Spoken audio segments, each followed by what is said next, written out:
emulators were used in the production of this podcast.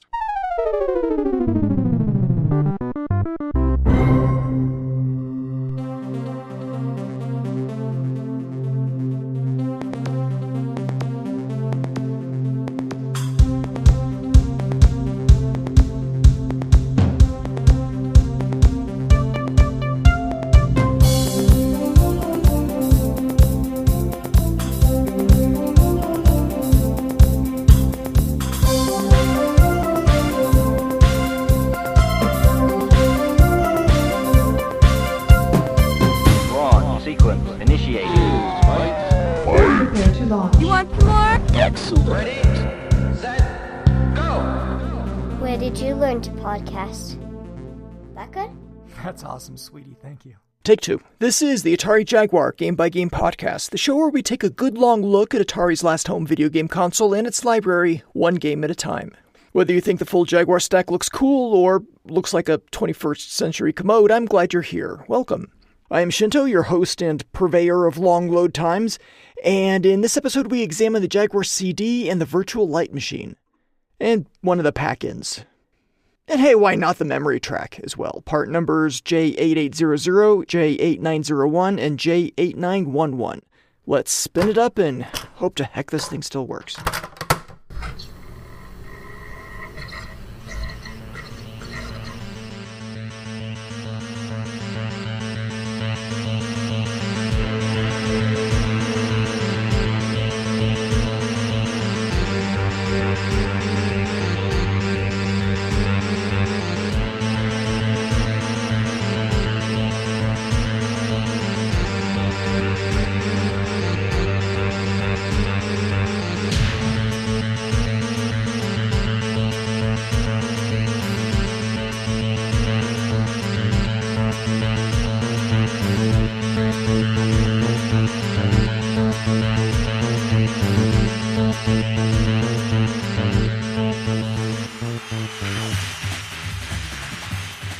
The JaguarCD multimedia player is a hardware peripheral for the Atari Jaguar, announced along with the Jaguar itself on June 3, 1993, and released September 21, 1995 at a suggested retail price of $149. It came bundled with two full games, Blue Lightning and VidGrid, a demo CD for the game Myst, and the Tempest 2000 soundtrack CD, a bit of which you just heard, and which I'll be using as audio filler throughout this episode, and we'll talk about it in more detail a little later. The hardware included a built-in audio CD player with a visualization system called the Virtual Light Machine, developed by Virtual Light Company Limited, a collaboration between Jeff Minter from Llamasoft and Dr. Ian Bennett from Inmost Limited. I always thought this was a Llamasoft project, but it was not. But we'll begin with the hardware. The JaguarCD was always part of the plan. Just looking at the core Jaguar console, it's obvious something was supposed to fit up top, fill that gap. I mean, don't get me wrong, I think the Jaguar looks cool all by its lonesome, but the complete Jaguar experience was always about cartridges and CD-ROMs. But don't take it from me, let's hear from the man himself, Atari CEO Sam Trammell, at the press conference announcing the Jaguar on August 18th, 1993. And this is the CD player on top of the Jaguar. It will snap on top of the system. There, see? That yellowed Associated Press newspaper clipping I saved and referenced way back in episode 1 of this podcast, it shows Sam Trammell sitting next to the Jaguar with a CD-ROM and a cartridge. The article says that the optional compact disc player will cost an additional $200, and as for the timing of the CD release, it simply uses the word eventually. Nailed it. We get a little more specificity from Atari in a Delphi Online roundtable discussion held August 25th of 1993, where a representative of Atari, which would have been Director of Communications Bob Brody or CEO Sam Trammell, says that the CD-ROM will be released first half of 1994. So, considering the plan for a nationwide rollout of the Jaguar core console in January of 1994, again according to that Associated Press article from August of 93, that's not too long to wait. A few months, no problem. The CD release date evolved a bit to the middle of 1994 at a price point of around $200, according to Mr. Brody on a Genie Online Atari ST roundtable a few months later. He mentioned that there had been discussions about maybe packaging the Jaguar core unit together with the CD drive, perhaps for a discount, but there had been no actual decisions around that yet. He was also asked about the possibility of using the Jaguar CD as a CD-ROM drive for the Falcon, and of course, it cannot. Not part of the plan. Why would somebody even ask a question like that? Well, for the answer, we can turn to Hugh Johnson, formerly of the Retro Game Club podcast, who has a number of vintage catalog scans up on his website. Pulling up the December 1993 catalog from Electronics Boutique, we can see that Creative Labs offered for the PC an internal double-speed CD-ROM drive selling for $300. So it makes sense that if you're going to be buying a CD-ROM drive for the Jaguar anyway, it would be great if you didn't also have to buy another one for your computer. I personally had similar logic waiting to buy a Turbo Duo, which had a PC interface in the works. Pretty sure I already told this story. Don't feel like looking it up. Bishop, in which episode did I talk about the Turbo Duo and its PC interface? Episode 16, for Zool 2. Zool, are you sure? Would I lie to you? I truly don't know how to answer that question. So, yeah, maybe see the Zool 2 episode for that story, if Bishop is to be believed. But this question about hooking the Jaguar CD up to an ST or Falcon, it actually came up more than once. The answer was the same each time. Continuing on with the timeline, a press release dated March 7th, 1994, announced 48 new third-party developers, including the likes of ReadySoft, Bullfrog, Imagineer, and Sculptured Software. It also repeated the mid-year timeframe for the release of the Jaguar CD and the $200 price point. Around this time, Jeff Minter, in an interview conducted by Tal Funkabilu, he said he saw benefit to the Jaguar's incremental hardware release strategy. This is what he said. I won't even think about attempting a Jeff Minter impersonation. He said, "In a way, I think it's good that the Jag doesn't have a CD-ROM drive straight away, as developers have to concentrate on getting the most out of the Jag's hardware instead of going down the route of, let's make a pretty game by spooling lots of pre-rendered images off of the CD-ROM. At least the screen pictures will look good in the magazines. By the time the Jag CD comes out, developers will already know the power they've got in the Jaguar, and hopefully won't want to waste that power by using it to emulate a VCR." Fair enough. At a European Developers Conference on April 13th of 1994, a Jaguar CD prototype was shown off, and it was seen emulating a VCR. It was running some footage from the 1975 movie Jaws. This demonstration used Cinepack video decompression on license from Supermac Technologies, which was a software-based solution using a 7 kilobyte, or maybe kilobit, routine that could be added to any Jaguar CD software. Developers in attendance who are already familiar with Cinepack, having used it on the Apple Macintosh or the 3DO, were reportedly impressed by the quality, 30 frames per second at 320 by 240 resolution, and the decoding, they say, only used about half the Jaguar's processing capabilities, leaving some left over for, gameplay or something. This somewhat contradicts more official reports about the Jaguar CD specifications. 30 frames per second, probably more like 24. 320 by 240, maybe 320 by 160. Yeah, while we're at it, let's get into the specifications on the Jaguar CD. This device is a double-speed drive with a sustained transfer rate of approximately 352.8 kilobits per second and can show video with a resolution of 160 by 120 at 50 frames per second or higher quality video 320 by 160 at 24 frames per second. These specifications were provided by Tal Funkabilu in Atari Explorer Online, Volume 3, Issue 7.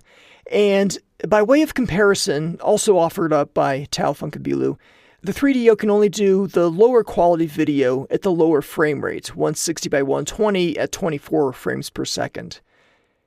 This is not something I was able to independently verify on the 3DO side. In addition to Jaguar game CDs, the device can also play audio CDs and CD plus graphics discs, or CD plus Gs. I want to dig a little bit more into that second one because I saw CD plus G support in the press releases and articles leading up to the Jaguar CD launch, but I had no idea what that was, what it actually meant. I'd never seen one at the time. CD plus Gs are basically audio CDs. You can put them in any ordinary audio CD player and play audio. But if you put them in a CD plus G compatible player, which is hooked up to a TV, they can display graphics in up to 16 colors at a resolution of 300 by 216, or rather 288 by 192 with a single color border. It performs this feat by leveraging unused subcode bits in the CDDA format. There are 6 unused subcode channels that can carry 6 bits per frame, formatted into 24-byte packets that contain instructions a compatible CD plus G player can interpret. It was mostly used for one application in particular. I speak, of course, of karaoke. My daughter had a karaoke machine when she was little. You plop a CD in, plug it into the TV, and there are lyrics that change color as they're supposed to be sung. How do they do this technical wizardry? Well, CD plus Gs, of course. I'll include a link in the show notes to the CD plus G Museum, which has dozens of discs from various artists, or at least a list of discs with album art and the occasional screenshots. There's a link to a YouTube channel on that page as well. But enough about that. The Jaguar CD could play these graphics-enabled CDs, but so could the CDI, the Sega CD, the 3DO, the TurboGrafx CD, and Turbo Duo, the CD32, Laser Active, all sorts of things. It might not have been very popular in hindsight, but the Jaguar CD couldn't not include CD plus G support, right? The Neo Geo CD, I believe, did not support CD plus Gs for whatever that's worth. The Jaguar CD got a brief mention in the May 1994 issue of Edge magazine, saying that it was shrouded in secrecy because the final specifications had yet to be determined, with Atari asking developers what kind of features they'd like to see. The Edge recommended a texture mapping chip. On May 3rd, 1994, a press release announced a collaboration between Atari and California-based semiconductor company Sigma Designs to build a PC expansion card that would give computer users the ability to play Jaguar CD-ROM games. No special CD-ROM drive needed, just any old double-speed drive would do. This card would sit in an ISA slot. 16-bit ISA would be my guess, because that's what Sigma used on its popular Real Magic MPEG decoder boards from that era. And I think it was also supposed to include Real Magic MPEG decoding as well on the Jaguar card. It was expected to be available by the end of the year at a cost of under $500. Beyond this initial announcement, radio silence on the Sigma Jaguar CD interface. I don't know if this project even reached a prototype stage. There was, however, an analogous device for playing 3DO software on a PC. The Creative Labs 3DO Blaster was released in limited quantities in a few markets in 1994 at a cost of $400 US. Interesting thing, according to the side of the box, a 3DO Blaster was designed to work with VGA cards set to 640 by 480 resolution, and the front of the box says that it could animate 64 million pixels per second. At that resolution, we're talking 208 frames per second, is that right? Were any computer monitors back then capable of such a frame rate? I remember dot pitch being a big deal back then, like 0.39 millimeters on a lousy bargain basement 14-inch monitor, but 0.28 millimeter was pretty good. Refresh rates, though, 60 hertz, 75 maybe, 90 tops. Let me get back on track. We've now reached late June 1994 and the Summer Consumer Electronics Show. The Jaguar CD was on display here, along with such CD-ROM-based titles as Charles Barkley Basketball, Jack Nicklaus Cyber Golf, Highlander, Blue Lightning, Battle Morph, and Chaos Agenda, which was the working title for Black Ice, White Noise. Jeff Minter was even on site to show off the nearly complete Virtual Light machine. At least one of the Jaguar CD units at the show was dedicated to showing off Cinepack video, including clips from Back to the Future 3, Jaws, and Star Wars. Biff's Gaming Videos coverage of this Consumer Electronics Show, starting at around 46 minutes, 50 seconds into the video I'll link in the show notes, gives you some footage of the Jaguar CD playing Star Wars, then Back to the Future 3, then the trailer for the Mel Gibson movie Maverick. He said people would stop by, see the full-screen, full-motion video playing on a Jaguar CD, and say, ooh, that's cool. In September of 1994, or at least the Edge magazine September 1994 issue, had this angry little paragraph tucked away on page 19. It reads, Atari's incompetence is legendary, but a recent European press conference to show off the Philips-designed CD-ROM drive for the Jaguar managed to surprise even those people used to the company's ineptitude. The central event of the press conference was a presentation by Sam Trammell. In the middle of his speech, the Atari boss launched into fulsome praise for the high quality of the hardware, at which point the CD drive on display behind him promptly blew up. It wouldn't have mattered so much if it hadn't been one of only 3 in existence. I'm not sure what press conference this would have been. Sam Trammell was in the UK for the developer conference in early April, as I mentioned a few minutes ago, and this conference had immediately followed the European Computer Trade Show, which was April 10th through the 12th. So it probably would have been in that second full week of April, but other coverage I found of both the ECTS and the developer conference didn't mention an exploding prototype. I'm not saying it didn't happen, I certainly wasn't there, but, a second account of this incident would have been nice. Still, dang, Edge Magazine, did Sam Trammell, kick your puppy, maybe sneak into your house at night and add Jell-O mixed to your fish tank? Why so sardonic in your reporting? Electronic Gaming Monthly, June 1994, talks about recently seeing the Jaguar CD and Cinepack in action, and the timing of this issue would sort of match the ECTS, but I don't know if EGM flew across the pond to attend, or if this was a separate preview where the Jaguar CD didn't explode, because if it had, they probably would have mentioned it.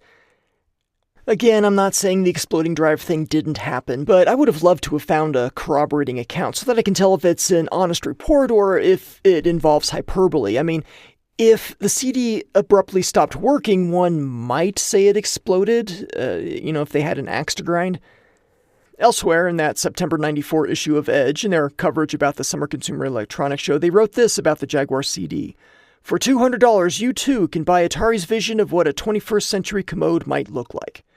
So, if you didn't get my reference at the top of the show, that's where that came from. They go on to say, Edge can but hope that no one becomes sufficiently exasperated with the Jag's temperamental hardware to lift the lid and use it as such. And they then reference the exploding CD-ROM I just mentioned. There's a little picture of the back of the Jaguar CD in the corner of the page, and there's a caption, Atari's commode was there, of course, but were there any games for it? Dream on. The October 1994 issue of GamePro magazine includes an interview with Atari's vice president of third-party development, Bill Raybach, where he says Atari is shooting for a Jaguar CD release date around the end of the year at a price point of $199. At launch, they're looking at having Dragon's Lair, Space Ace, Return to Zork, and Rise of the Robots available, with Chaos Agenda coming later. He also talks about the Cinepack video compression technology without mentioning Cinepack by name. There's talk of the virtual light machine in there as well, but I'm going to save the VLM stuff for the next segment. On October 29th, 1994, there was a real-time conference on the Genie Online Network with that very same Bill Raybach, or one who looks just like him, and he said that the Jaguar CD was in pilot production at that time with limited quantities available later that year. It's running a little behind schedule, he said, due to, and I quote, feature creep on the software. A month later, another real-time conference on Genie, but this time with more Atari people logged in. We learned in this conference that the Tempest 2000 soundtrack CD had entered production, and more on the soundtrack CD later in the episode.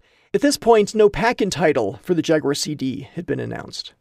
Around the same time, over on CompuServe, Ron Beltramo, VP of Marketing at Atari, said that the Jaguar CD's expected release date was in the December 94, January 95 timeframe, at a cost of $199.95. Don't think I didn't notice those extra 95 cents sneaking in there. The Tempest 2000 soundtrack CD was available for order in December at a cost of $12.99, plus $3.50 shipping. I totally got in on that action, but again, more on that later. Coinciding with the start of the 1995 Winter CES, Atari issued a press release dated January 6th announcing the Jaguar CD price tag will be not $199.95, but an amazingly affordable $149.99. Jaguar CDs would be able to store up to 790 megabytes and come with a virtual light machine built in. The first titles out the door would be Battlemorph, Blue Lightning, Highlander, Demolition Man, and Creature Shock. Availability is first quarter 1995, so probably around March?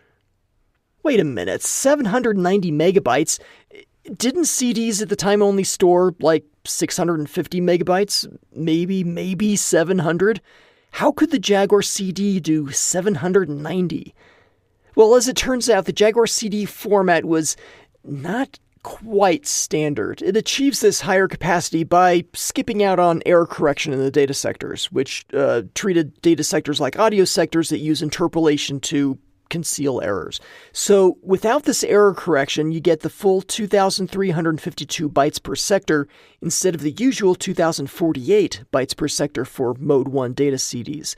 Why waste all these bytes for error correction and miss out on valuable marketing material? All right, stand back. I'm going to do the math. 2,352 bytes per sector times 333,000 sectors gives you 783,216,000 bytes, which, sure, let's round that up to 790 megabytes. It would be more accurate to say 747 megabytes, or, to be super pedantic, megabytes, but whatever, I need to get back to the timeline. According to one of the Tremels, I'm not sure which, Atari is holding off on release of the Jaguar CD until there are enough games available for it, so it kind of sounds like the hardware's ready to go, according to a report by Joe Cattegula from the floor of the Consumer Electronics Show. This was echoed by Laurie Scott, Vice President of Manufacturing and Operations, in an interview with Travis Guy around late January, early February 1995. Mr. Scott said that, yeah, consumer-ready Jaguar CD units totally exist, and while he personally felt that the Virtual Light machine alone is worth the price of admission, he agrees with Atari management that it's important to wait until the software is ready. By the end of March, Travis Guy, who I should mention was editor of the Atari Explorer Online newsletter, said that there's no Jaguar CD yet, but the software's getting really close, according to his contacts inside Atari, so maybe April or May?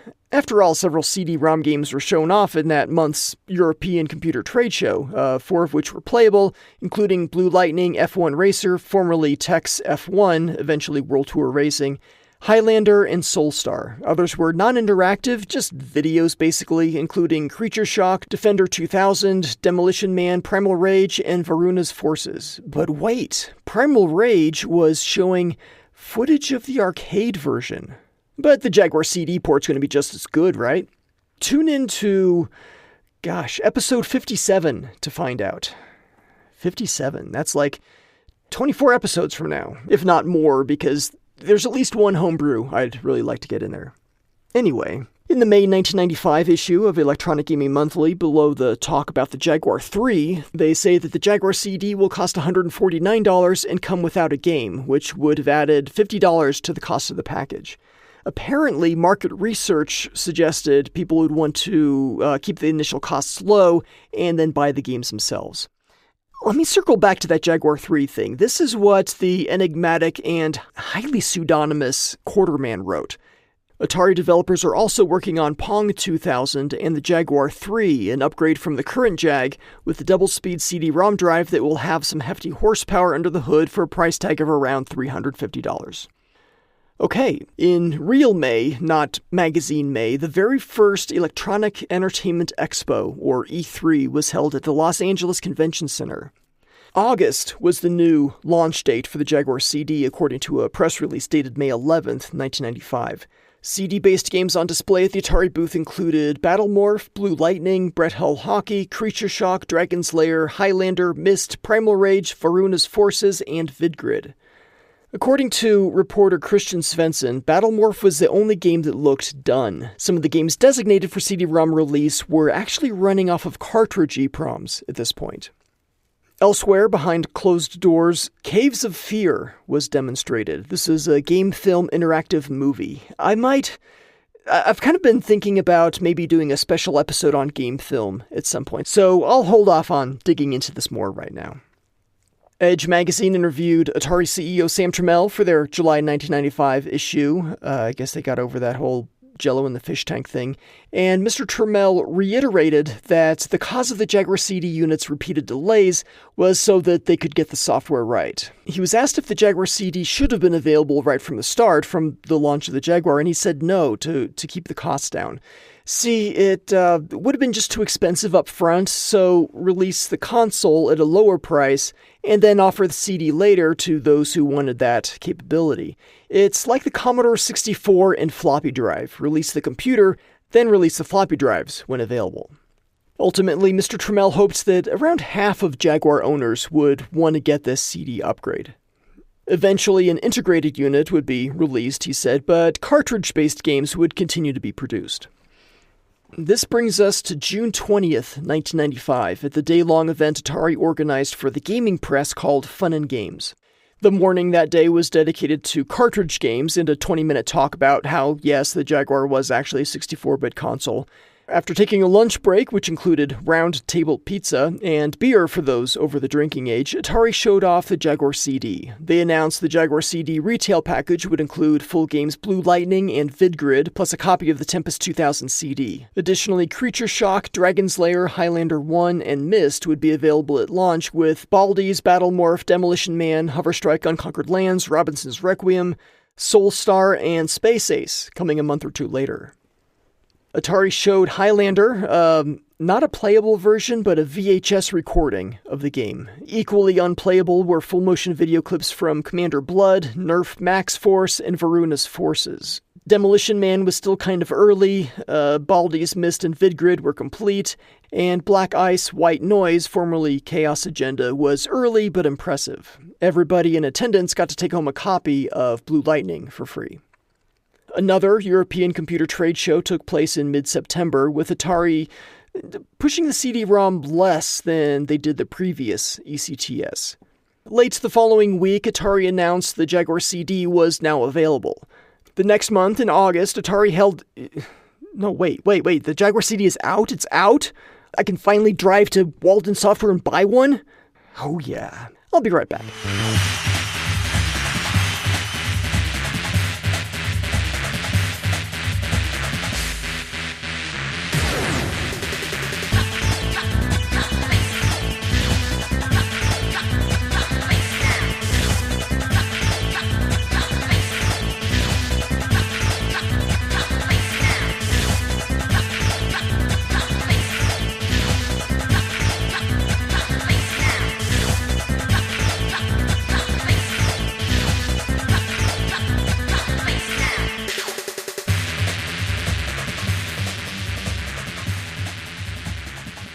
Inmos Limited was a British semiconductor company founded in 1978 by Ian Barron, Richard Petritz, and Paul Schroeder. Petritz and Schroeder were Americans. They found good success making static, random access memory components, capturing the majority of the world SRAM market at the time. But that's not what Mr. Barron was after. No, Mr. Barron wanted to develop parallel computing. And he did, with Inmos developing the transputer, due in no small part to the brilliant computer scientist David May.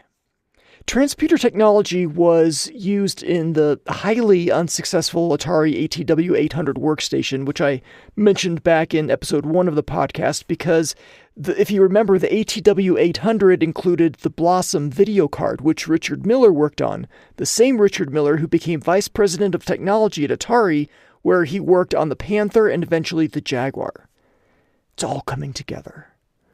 But there's more, because two guys from Inmos, David Japp and Ian Bennett, were impressed by software called Tripitron, developed by Jeff Minter of Llamasoft, and they gave him a call. I talked more about Jeff Minter, of course, in episode 9 for Tempest 2000, but there are some parts of his biography that I intentionally skipped over in that episode, because it made more sense to talk about them now, so I will. Jeff had 5 older brothers. When it came to music, he listened to whatever they listened to, and he didn't really have a musical identity of his own until his tween years, 11 or 12 years old, when he discovered a band called Pink Floyd through their album Dark Side of the Moon. Yeah, one of his brothers bought it and he borrowed it, but whatever. He would listen to it in the dark off a crappy mono recording of the tape, no less, and visualize geometric shapes and colors in his head amidst the layers of synthy effects. A couple years later, at age 14, he got drunk on Strongbow, which is a hard cider, at a party, and he saw as part of a DJ's setup sets of red, yellow, green traffic light flashers trying to somewhat accompany the music. Thinking back to those nights listening to Pink Floyd, it occurred to him that there's got to be a better way to do this. Not long after that, Mr. Minter found himself daydreaming in English class about performing something on big screens, along with music, the types of visualizations he saw listening to Pink Floyd in the dark. He would start to realize this vision several years later. Imagine a white dot on a screen, a cursor. You move the cursor around with a joystick, go to one edge of the screen and it wraps around to the other. Okay, now push a button and there's an explosion of color, chunky pixels that cycle colors as they decay. Hold the button down and move the cursor, and then symmetric patterns dance around the screen. Use the number keys to change the pattern. Use different letters on the keyboard to, I don't know, all sorts of crazy stuff. I couldn't find the manual. But this is Psychedelia, Jeff Minter's first light synthesizer, as he calls it. It was released in 1984 on a number of platforms. I mostly played with the Commodore 64 version during my research. Dynamic interactive pattern generation was something that had been kicking around in the back of his mind as he got more and more into computer programming, and the algorithm for this popped in his head just like that one day while he was out for a run. He didn't feel like something so simple and beautiful as Psychedelia should be sold, and in fact made source code for an early version of it available in a magazine, Popular Computing, December 1984, but his family eventually convinced him to publish it as a LlamaSoft product, an expanded version with all those keyboard key mappings I don't understand, which sold for, I believe, between £6 and £8. His brother, one of his brothers, was convinced that this technology would make him rich. It did not, but it is something upon which Minter improved with Color Space, released in 1985 on the Atari 8-bit computers and 1986 on the 16-bit Atari ST line. On the ST, of course, you control the cursor with a mouse, not a joystick, and this gives you more fluid interaction. In fact, Minter would put on performances using an Atari ST running Color Space and hooked up to a projector, and soon bought his own projector for this very purpose. Now, I don't know if you've seen video projectors from this era. I was at somebody's house in the late 80s. They were rich and they had one of these in their family room. It was a gigantic beast of a machine mounted on the floor with 3 large lenses, one each for red, green, and blue, I believe, carefully calibrated to converge on a screen of a certain size at a certain distance. This is what Jeff Minter bought for Color Space shows. He said it cost £6,000. In today's money, according to the Bank of England, which I have no reason to doubt, this would be the equivalent of over £16,000. In 1987, LlamaSoft released its most advanced light synthesizer to date, Tripitron, for the ST and Amiga. It included its own scripting language that lets you not only control the synthesizer on one machine, but link multiple Atari STs together with the MIDI ports, and then you could control remote machines as well. Jeff Minter would use 5 networked Atari STs, their outputs consolidated with a custom-built video mixer and routed through that projector as his performance rig. An advertisement for Tripitron envisions an operator as like part of a band. Soon, the light synthesis could be up there with the guitar heroes, it says. Atari ST User Magazine, October 1988, called Tripitron incredibly powerful but hideously complex, which is a claim not necessarily disputed by the manual, which weighed in at 145 pages. But this brings us back to David Japp and Ian Bennett from Inmos. Ian Bennett, of course, you may know from his doctoral thesis, The Application of Optimal Transputer Architecture to Concurrent Processing and the Implementation of Vision Processing Algorithms. Oh, I wonder if anybody secured the movie rights to that yet. These guys were interested in making a real-time graphics generator to accompany music, something which ran on transputer hardware. Minter is totally in, so they popped over and souped up his 286 with a transputer expansion card. Minter learns the custom programming language designed for this hardware, and a few weeks later had something which ran an external audio input through various algorithms to generate a light show of polygons and particle effects. The system was used in performances and even demonstrated to Prince. You know, the artist who would later be known as the artist formerly known as Prince. But this visualization system was never actually sold as a product. Still, Minter and Japp and Bennett formed a company called Virtual Light Company Limited in July of 1992 to further iterate on these ideas. And an opportunity for further development appeared with the advent of the JaguarCD. Virtual Light Company pitched the idea to Atari to include a light synth with every Jaguar CD unit, built right in whenever playing audio CDs. Atari was fully on board with this idea. More from the creator of Tempest 2000? Yes, please. More Meltovision? Absolutely. Minter would work on the graphics, and Bennett would handle the audio frequency analysis algorithms. Color Space 2000 was reportedly a working name for the project, but it quickly became the Virtual Light Machine, or VLM for those who like acronyms. An early version was demonstrated at the Jaguar Developers Conference on April 13, 1994, and it gained more functionality as it was shown off at other trade shows and events leading up to the Jaguar CD's release. Biff's Gaming Video's coverage of the 1994 Summer Consumer Electronics Show included an interview with Jeff Minter and some footage of the VLM at this stage of development, including an edit mode, which didn't make it into the final release. Not officially. More on that later. In the end, the VLM was packed with 81 effects, 9 categories with 9 variations each. Why 9? Keypad. If 0 is mute, and star and hash do whatever they do, that leaves 1 through 9, a 3x3 grid of buttons. Some of these 81 effects are interactive, some are not. Some react to different things, tempo, frequency, stereo, effects. Some use symmetry. There's a symmetry generator that uses rotational and or mirror symmetry. I'll dive deeper into the VLM and its effects later on in the episode. But while the VLM may not be as flexible as Tripitron, it looks better. Blows it away big time, Minter said in a Genie Roundtable discussion on March 29, 1995. The software has hooks to accept an external audio source, not just audio CDs, but such functionality would require hardware that was not in development. There's some EEPROM memory built into the Jaguar CD, which stores a couple of things on the VLM front, like the CD player volume level and the last VLM effect used. Just like the Jaguar cartridges, they say they'll wear out after about 100,000 changes. Well, up to 100,000, it says. A press release dated June 23, 1994 says that thanks to the Jaguar's advanced 64-bit processing, the VLM is able to generate effects almost faster than the ear can hear it. I'd kind of like to see the science behind that claim.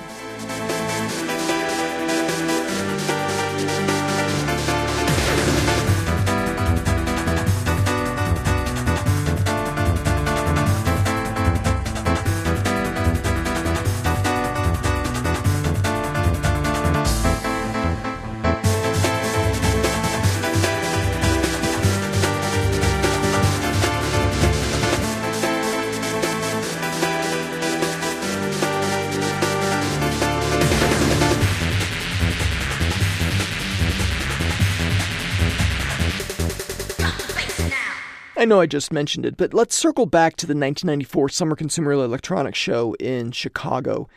At the show, Atari issued a press release announcing the upcoming availability of a soundtrack CD from the game Tempest 2000. Atari's James Grunke was quoted as saying, "A lot of people ask if Atari would ever consider releasing the incredible soundtrack from Tempest 2000. The music has wide appeal to the large dance and rave audiences who love the techno style of the Tempest 2000 music." So the soundtrack CD would include new versions of the music used in the actual game cartridge, plus bonus tracks of previously unreleased material. I played this unreleased material, at least in part, back in the Tempest 2000 episode because it seemed like a good idea at the time. It still does, too. Magitech didn't just, plug a tape recorder into an Amiga and capture the mod files and throw the results on a CD, nor did they do what I did, press record on a boombox placed in front of the TV speakers and pause the game so that the music would loop. No, the tracks on the CD are longer, cleaner, richer in sound. Some of the voice samples had to be redone. I could find no official explanation for this, I'm afraid, but my guess is that the original recordings Alistair Lindsay did of television is the retina of the mind's eye and were either unavailable or of insufficient quality, probably the second thing, and they didn't want to just use the mod file samples verbatim due to the, it'd sound out of place quality-wise with the rest of the song. So these iconic lines were re-recorded, giving us television is the retina. But other songs do have what sound like the original samples. I'll throw a few of these in here from the game and then from the soundtrack in that order. Bring the beat back! Bring the beat back! Let go! The packaging for the soundtrack is, well, it's a CD jewel case featuring a simplified version of the game's box art. You have the logo title, the Atari logo in the corner, the Jupiter River across the top, the Star Corridor, and especially the Demon. In comparison to the game's box art, what you don't see are the claws, the green chevron hoops, and the square web. One addition here, which makes sense, is the soundtrack in white letters below the title. The liner notes, it opens up, and the inside has 4 screenshots from the game on a swirly purple background and some text. It says, originally scored for Tempest 2000, along with a quick description of the game. Kind of. It says, the video game that defined arcade intergalactic warfare has officially warped into the 64-bit dimension.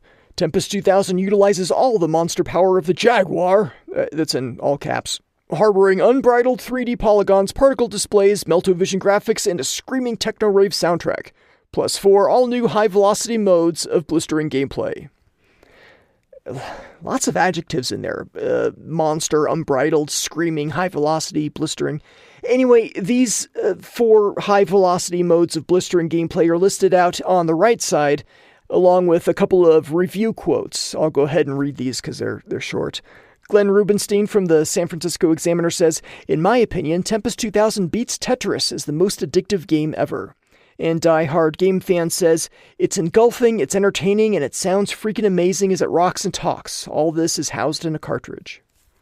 And there's one other sentence in here, not a quote, but it says, mesmerizing CD-quality techno-rave soundtrack provides a hypnotic intensity to the already addictive gameplay. The back cover of the liner notes has the title again, a list of the 12 tracks on the disc along with their times.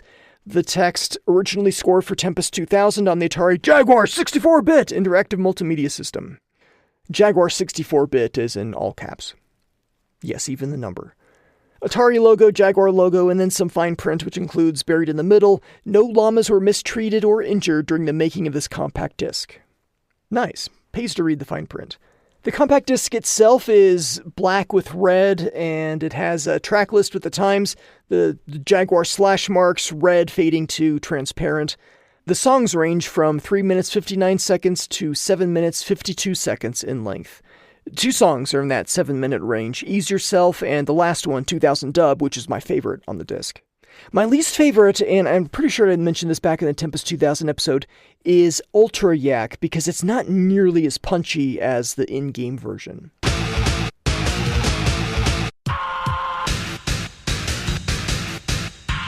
I'll finish up talk of the soundtrack with some credits. Musicians from IDI and Magitech Design are Ian Howe, Alistair Lindsay, Kevin Seville, and Julian Hodgson. John Scrutch from Atari is the executive director, and James Grunke handled production direction. Alright, so I may be done talking about the soundtrack for now, but we're not done listening to it. Here, let me prove it.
Most Jaguar cartridges can store 128 bytes of electronically erasable programmable read-only memory, EEPROM. Games use this to store high scores, preferences, game progress, unlockables, stuff like that. It would be hard to cram an EEPROM on a CD. I mean, you could probably do it, but I think it would wobble, and there's not really a good way to read from or write to a chip that's spinning around at between 400 and 1,000 RPMs. So, what do you do, Hotshot? What do you do? You could build some memory into the CD player itself, like the Sega CD, or have little removable memory cards like a Neo Geo, or leverage the cartridge port like the Sega CD later on. In October 1995, a small number of weeks after the Jaguar CD itself, Atari released the MemoryTrack cartridge. It looks like a regular old Atari Jaguar cartridge. It's got the handle thing on the top with the embossed Atari logo on the back, but it doesn't play any games on its own. Or, well, I guess one really boring game. What it lacks in fun factor, it makes up in storage, about 1,000 times what a cartridge EEPROM can fit. That sounds like a lot. It's not a lot, of course, by modern standards. The box in the manual says over 125,000 bytes, which is about 122 kilobytes, or, I guess, kibibytes. By Atari's estimate, this is good for over 250 Jaguar games. 250 Jaguar games. If only. Its retail price was $30, same as the TeamTap, JagLink, and Pro Controller, all of which were released around the same time. They came in a box with a different layout from regular game boxes, so I guess it won't be confused with a really boring game. It says MemoryTrack up top in red, and the center has imagine a transparent CD with a Jaguar cartridge shell behind it, a lens flare in the middle with 5 short phrases coming out of it. These phrases are in a font that's made up of 5x6 grid of rectangles, like an LED matrix display. It says high scores, player status, game level, inventory, and missions completed. In the background are translucent Jaguar eyes over an angled plane of, it looks like yellow and purple Jaguar spots. You know, the animal. The Jaguar CD logo is at the bottom, just above the text Multimedia Player Accessory. The back of the box has a transparent CD and cartridge artwork from the front, below a gray illustration of the Jaguar and CD unit, with a single 3-button controller and a cartridge on the top labeled MemoryTrack. The text on the back of the box reads, "Capture your best gaming moments with MemoryTrack!" in all caps. Keep, organize, and save important information from Atari Jaguar CD games. With over 125,000 bytes of storage, MemoryTrack stores information for up to 250 Jaguar games. Fit MemoryTrack into your Jaguar CD player's cartridge slot and start storing. Again, if it wasn't clear, MemoryTrack was in all caps. There are some bullet points here. It says, you can store high scores, break your own record. Game progress to a specific point or level, pick up where you left off. Specific character configurations, save the characters you created. Particular levels or worlds, use them later. The manual is super simple, a front and back printed card that largely duplicates the back of the box, but talks about the MemoryTrack manager a bit. I'll talk about that too, but I'm going to use way more words. The back of the manual is just warranty stuff, US help tip line, UK helpline, and Jaguar Club, and French helpline. Okay, so if you plug the MemoryTrack into a console and turn it on, well, it kind of depends if you're plugging into just like a straight-up Jaguar or into a Jaguar console with a CD unit attached. In a regular old Jaguar, it'll load right into the MemoryTrack manager interface, plugged in through a CD, and you have to hold down the option button to get to this manager interface. Controller 1 only, and it'll load up right away, fraction of a second. The MemoryTrack interface is a fairly monochrome affair, a gray to black gradient with black text. Beveled Jaguar logo is in the background. The only spot of color is the red cursor that you use to highlight and delete the files that are stored on the MemoryTrack. You see the name of the game, the nature of the data, and the size in bytes. So, for example, Battlemorph has games, high scores, and options, each file weighing in at 512 bytes. Blue Lightning has high scores, options, and pilots. Primal Rage, well, the name of the game is listed as Primal 1. Maybe they were thinking ahead and might bring Primal Rage 2 to the Jaguar CD. This one weighs in at 2 full kilobytes, kibibytes, whatever. Pushing any one of the Jaguar controller's fire buttons over a file will prompt to delete it. It'll give you the game name, the data type, and yes and no buttons. At the bottom of the screen are some numbers, the number of bytes free and the total number of bytes that the MemoryTrack can hold. Looks like 126,976 bytes is the MemoryTrack capacity. And that's it. None of the other gamepad buttons do anything, only controller port 1 is supported at all.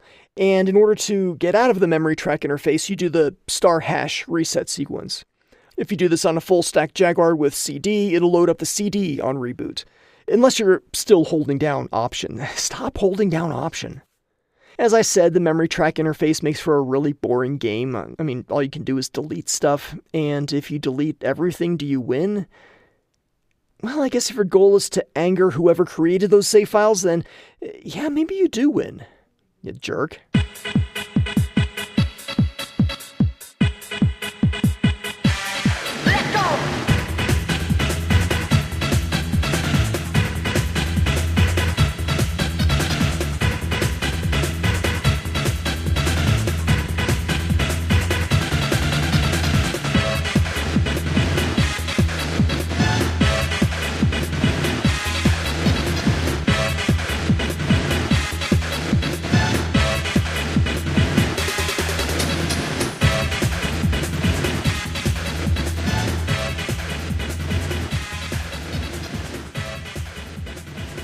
Let's dig into the CD player interface and the virtual light machine, and also the different things that can happen when you turn this thing on.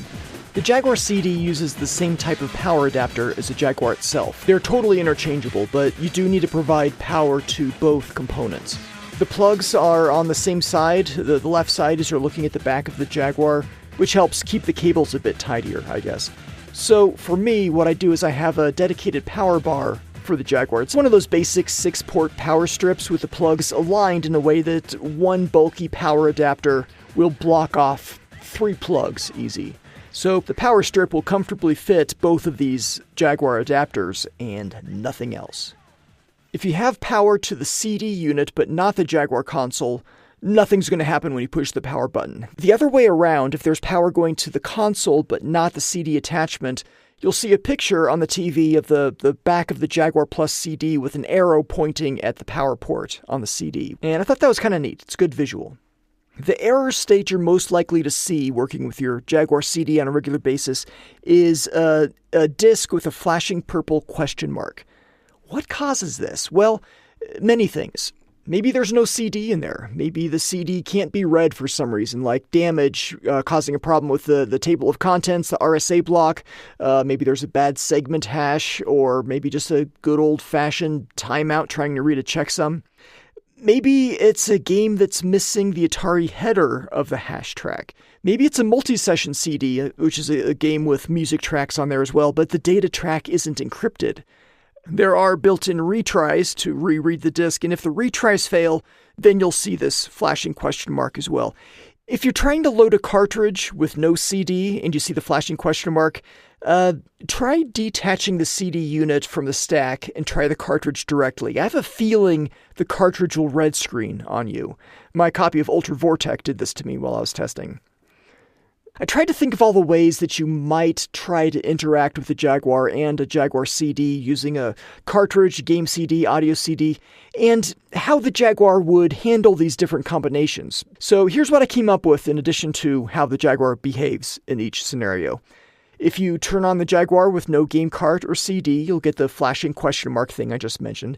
If you turn on the Jaguar with a cartridge inserted and the CD lid open, it'll load the game off of the cart straight away. If you turn on the Jaguar with a game cartridge and an audio CD, the cartridge takes priority. Likewise, if you have a game disc in there instead of the audio CD, the cartridge again wins out. If you open the CD lid while playing a game cart, the Jaguar will restart, unless the cartridge in question is the MemoryTrack, in which case opening the lid does nothing. If you are running the cartridge with the lid open and then close the lid, the Jaguar will restart, again excluding the MemoryTrack. And finally, if you open up the CD lid while a CD game is playing, for example, to swap out the game disc, the Jaguar will reset, but the CD keeps spinning for approximately 7.2 seconds. If you don't want to wait for it to stop on its own, you can try to slow it down by gently adding some friction on the disc right next to the spindle. Do not push down on the edge of the disc to stop it, for reasons I'll get into with my VidGrid episode. Yeah, thanks for that, Chewy. I've heard it's possible for a cartridge game to load content off a CD, meaning you can swap the CD without resetting the Jaguar. I imagine there's some state the cartridge can initiate to prevent this reset when you open or close the lid, and the MemoryTrack perhaps uses this. Homebrew titles may or may not have demonstrated this ability, but I'll know more when I do the research on those games. Whether you're playing a CD or a cartridge, if you've got a Jaguar CD in the stack, you're not going to see the regular Jaguar boot-up sequence with the roar, the Atari jingle, and the spinning cube. Instead, you'll see one of 9 possible random VLM-inspired splash screens. They're all silent, and most of them feature a large Jaguar logo in the middle. In the background, you can have 8 blue and white pinwheels spinning around, a multi-axis rotating grid of colored dots, one of 4 plasma effects radiating out from a horizontal or vertical bar, radiating out from the Jaguar logo itself, and radiating out from a point into a rectangular shape. There are 3 starfield effects too, one involving counter-rotating arcs, one with an orange and red medallion-looking thing, I guess, and finally one more which is a smaller Jaguar logo with moving colors inside it. That's 9, right? Did I get all 9? The interface you see when playing an audio CD is actually a little complicated. There are 3 different views, and you cycle between them with the A button. There's the controls view, the on-screen display view, and the full-screen visualization. I'll give you a brief description of these first before we get into what you can actually do on these views. The first one you see when you start up is the controls view. There are player controls at the top: stop, rewind, play, fast forward, pause, the track number, and the elapsed time on the track. You can stop with the C button, rewind by pushing left on the directional pad, play with the B button, fast forward by pushing right, and use the pause button on the controller to pause or unpause. All the numbers shown in the VLM are presented in a green Mach 7 segment LCD style, the kind that you'd have on your bedside clock, if, you still have one of those. On the bottom half of the screen are 3 buttons. They say Normal, No Repeat, and VLM in their default state, and then 20 boxes that may or may not have numbers in them. The numbers, those are pretty easy to understand, right? They're the tracks on the CD, but what happens if you have more than 20 tracks on your CD? What does it do? Does it only ever show up to 20? I wasn't sure, so to find out, I took Tool's 1993 debut CD Undertow, which I knew had a large number of tracks on it. How many exactly? I'm not sure, but I know who would know. Let's ask him. Hey, Bill and Ted, how many tracks are on Tool's Undertow CD? 69, dudes! Okay, thank you. I figured if anybody knew, these guys would. So, if there are more than 20 tracks on a disc, what you'll see is a series of red down arrows below the number list. But how do you get to those numbers at the bottom? You can't just push down on the D-pad because up and down control the volume, so you'd just be turning the volume down. It's the Option button. You push Option to hop between the 2 halves of the controls display. On the bottom half above all the numbers, the first button labeled Normal will be highlighted in yellow. The rest of the stuff on the screen, by the way, aside from the numbers, are shown in gray, grayer, and grayest, on a background that may or may not show anything depending on which VLM effect is selected and whether or not anything is currently playing on the CD. Normal is referring to the track order. It can be either normal, random, or program. Normal just plays the disc in table of contents order. Random is random. You'll see how the tracks are to be shuffled in the 2x10 grid of numbers at the bottom. So that's your play order. When program is selected, that opens up the grid for navigation with a directional pad. The B button, by the way, cycles between normal, random, and program. The selected box is highlighted in yellow, and you can empty it with the B button and or enter in a new number for the slot with a keypad. Now, aren't you glad your Jaguar controller has a keypad? It certainly makes stuff like this easier. If there are more than 20 tracks, you can move down to select the numbers above 20. And when you do, when you're viewing the higher numbers, those red arrows are now above the number boxes pointing up. And if you've got 69 dudes tracks on your CD, you'll probably have red arrows above and below the number boxes so that you can see them all.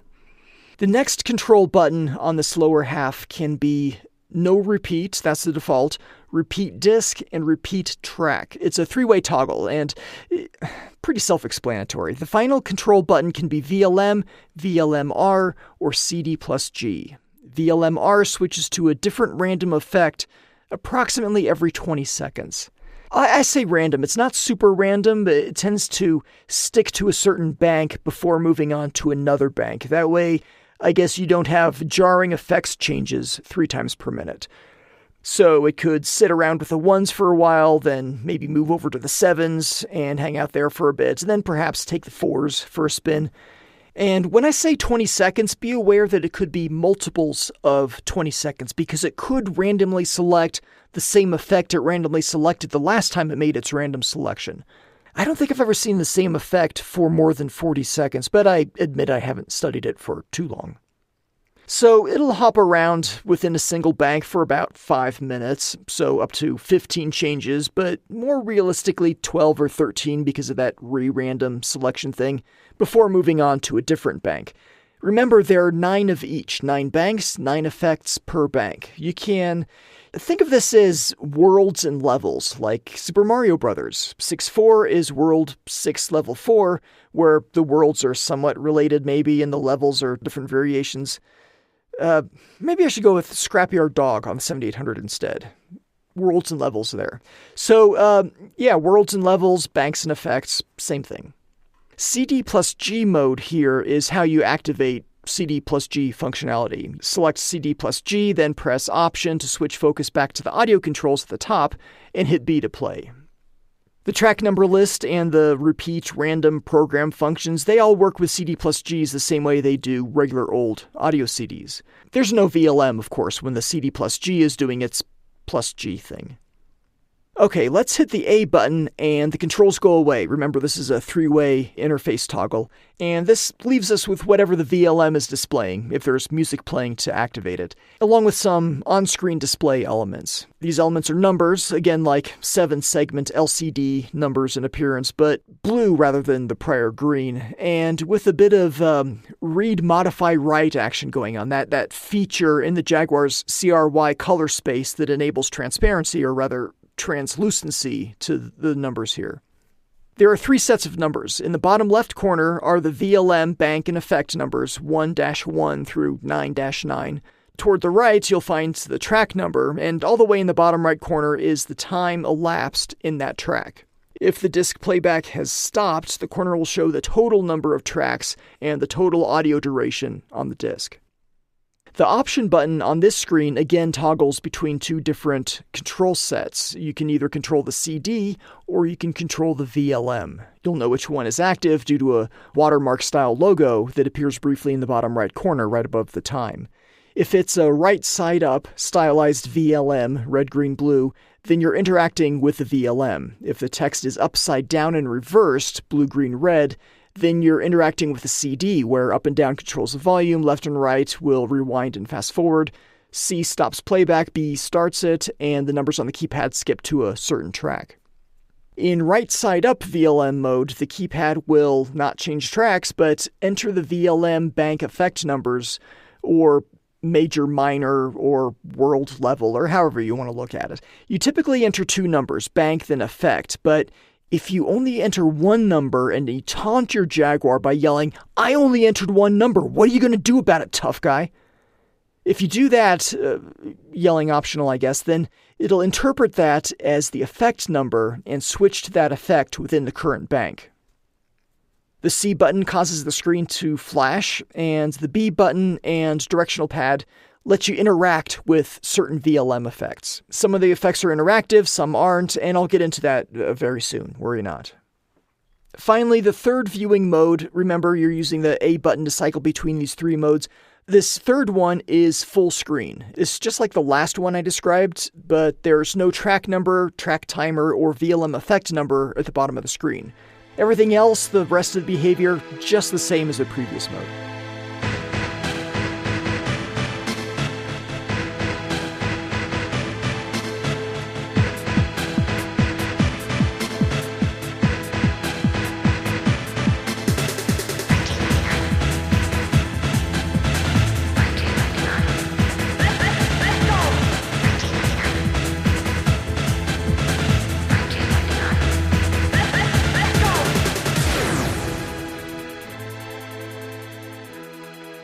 There are, as I said, 81 different effects available in the Virtual Light Machine. How do you do 81 different effects? What do all these look like? Which ones are interactive, and what sort of interactions can you do? If a picture is worth 1,000 words, how many words is a VLM effect worth? I forget the conversion rate. Is it 2,000? Maybe 2,600? I don't want to say that many words, and you certainly don't want to hear me prattle on for an hour describing all the different VLM effects in mind-numbing detail, so I'll do this. I'll give you some brief generalizations, add in some specifics where certain effects do unusual things, including which ones are interactive and how. Really, I started writing out text to describe each effect in detail and got to 1-4 before I gave up. There's just too much going on. Here we go. The 1 series and 2 series banks give you small colored pixels, often with multiple intersecting waveforms, sometimes with moving pinwheels, spirograph-style displays, and radiating or descending pixels. They're all very reactive to the music in that if you pause the music, they'll reduce to nothing, and the pixels tend to get chunkier as the intensity of the music increases. 1.6 through 1.9 have a reverse Starfield thing going on as well that continues when there's no music, likewise 2.5 through 2.8.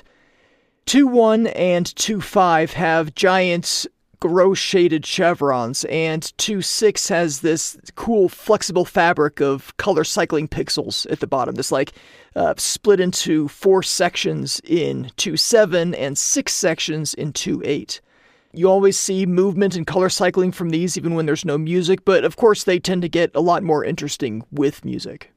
We get our first taste of interactive elements with some of these. 1.7 lets you move some elements together or apart and clockwise or counterclockwise with the directional pad.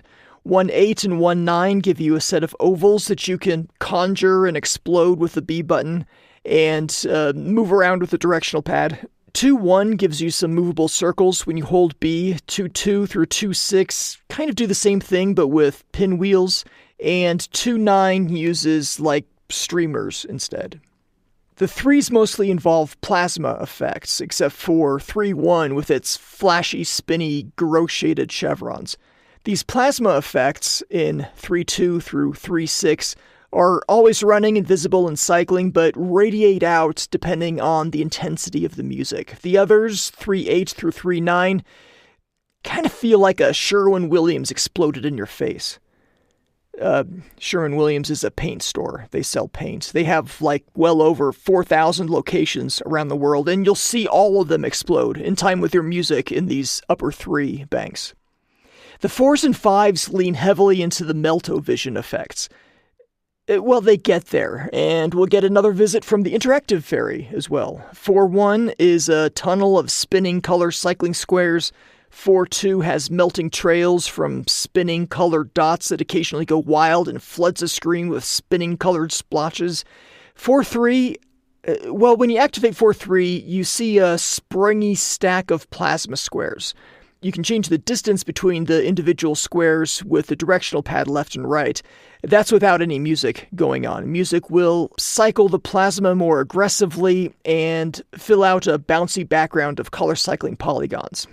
It's wild. Even among VLM effects, it's pretty wild. 4.4 is intersecting spinning galaxies of color-changing dots, maybe with some colored polygons in the background. I seem to think that I can adjust the spin with the directional pad, but that could just be coincidence. The thing doesn't sit still on its own and occasionally blows up on you. 4.5, big explodey splotches in the foreground, small spinning dots in the background, and I think the D-pad can adjust the spin. 4.6 is kind of similar, except tendrils instead of dots in the background, and 4.7 reminds me of 4.3, except instead of springy squares, you have purple gross-shaded chevrons shooting down a bouncy tunnel whose spin you can control with a directional pad. 4.8, imagine you're chasing a comet, and the nucleus is made up of spinning tendrils. The louder the music, the bigger the Meltovision tail coming out of that nucleus. You can use the directional pad up, down, left, and right to adjust how you're following that melty, colorful, not a comet. 4.9, the D-pad adjusts the shape of the tendrils, maybe, and the colors will spin and clobber you in the face every once in a while. Okay, we dial things back a bit with 5.1, which is shaped kind of like a marijuana leaf fixed to the bottom of the screen and meltovisions upward.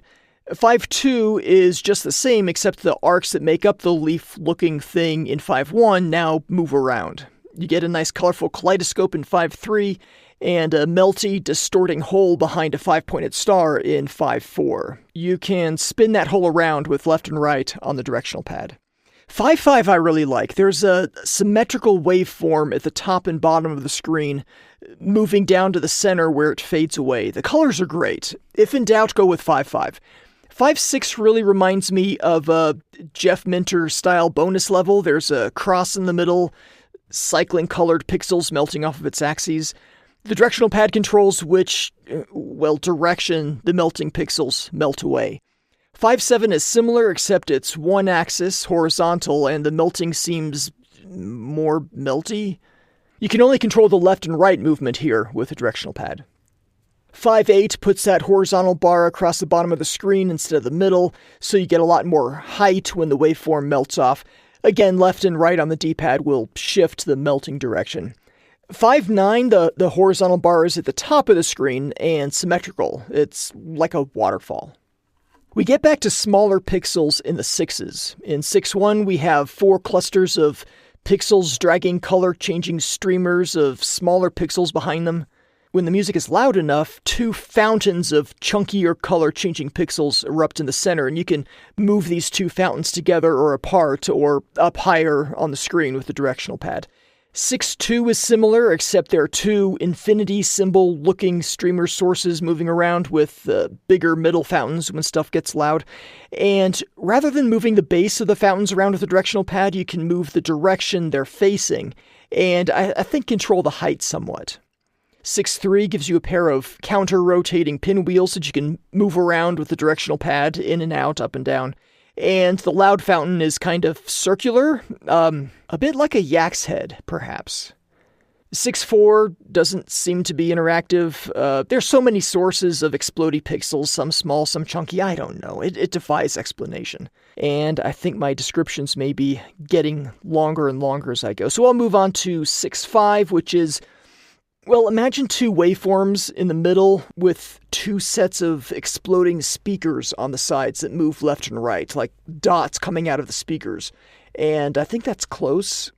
6.6 is the super secret order that tells the clone troopers to start attacking their Jedi leaders, most of whom don't see it coming and don't even put up a fight. What kind of half-right Jedi are they, anyway?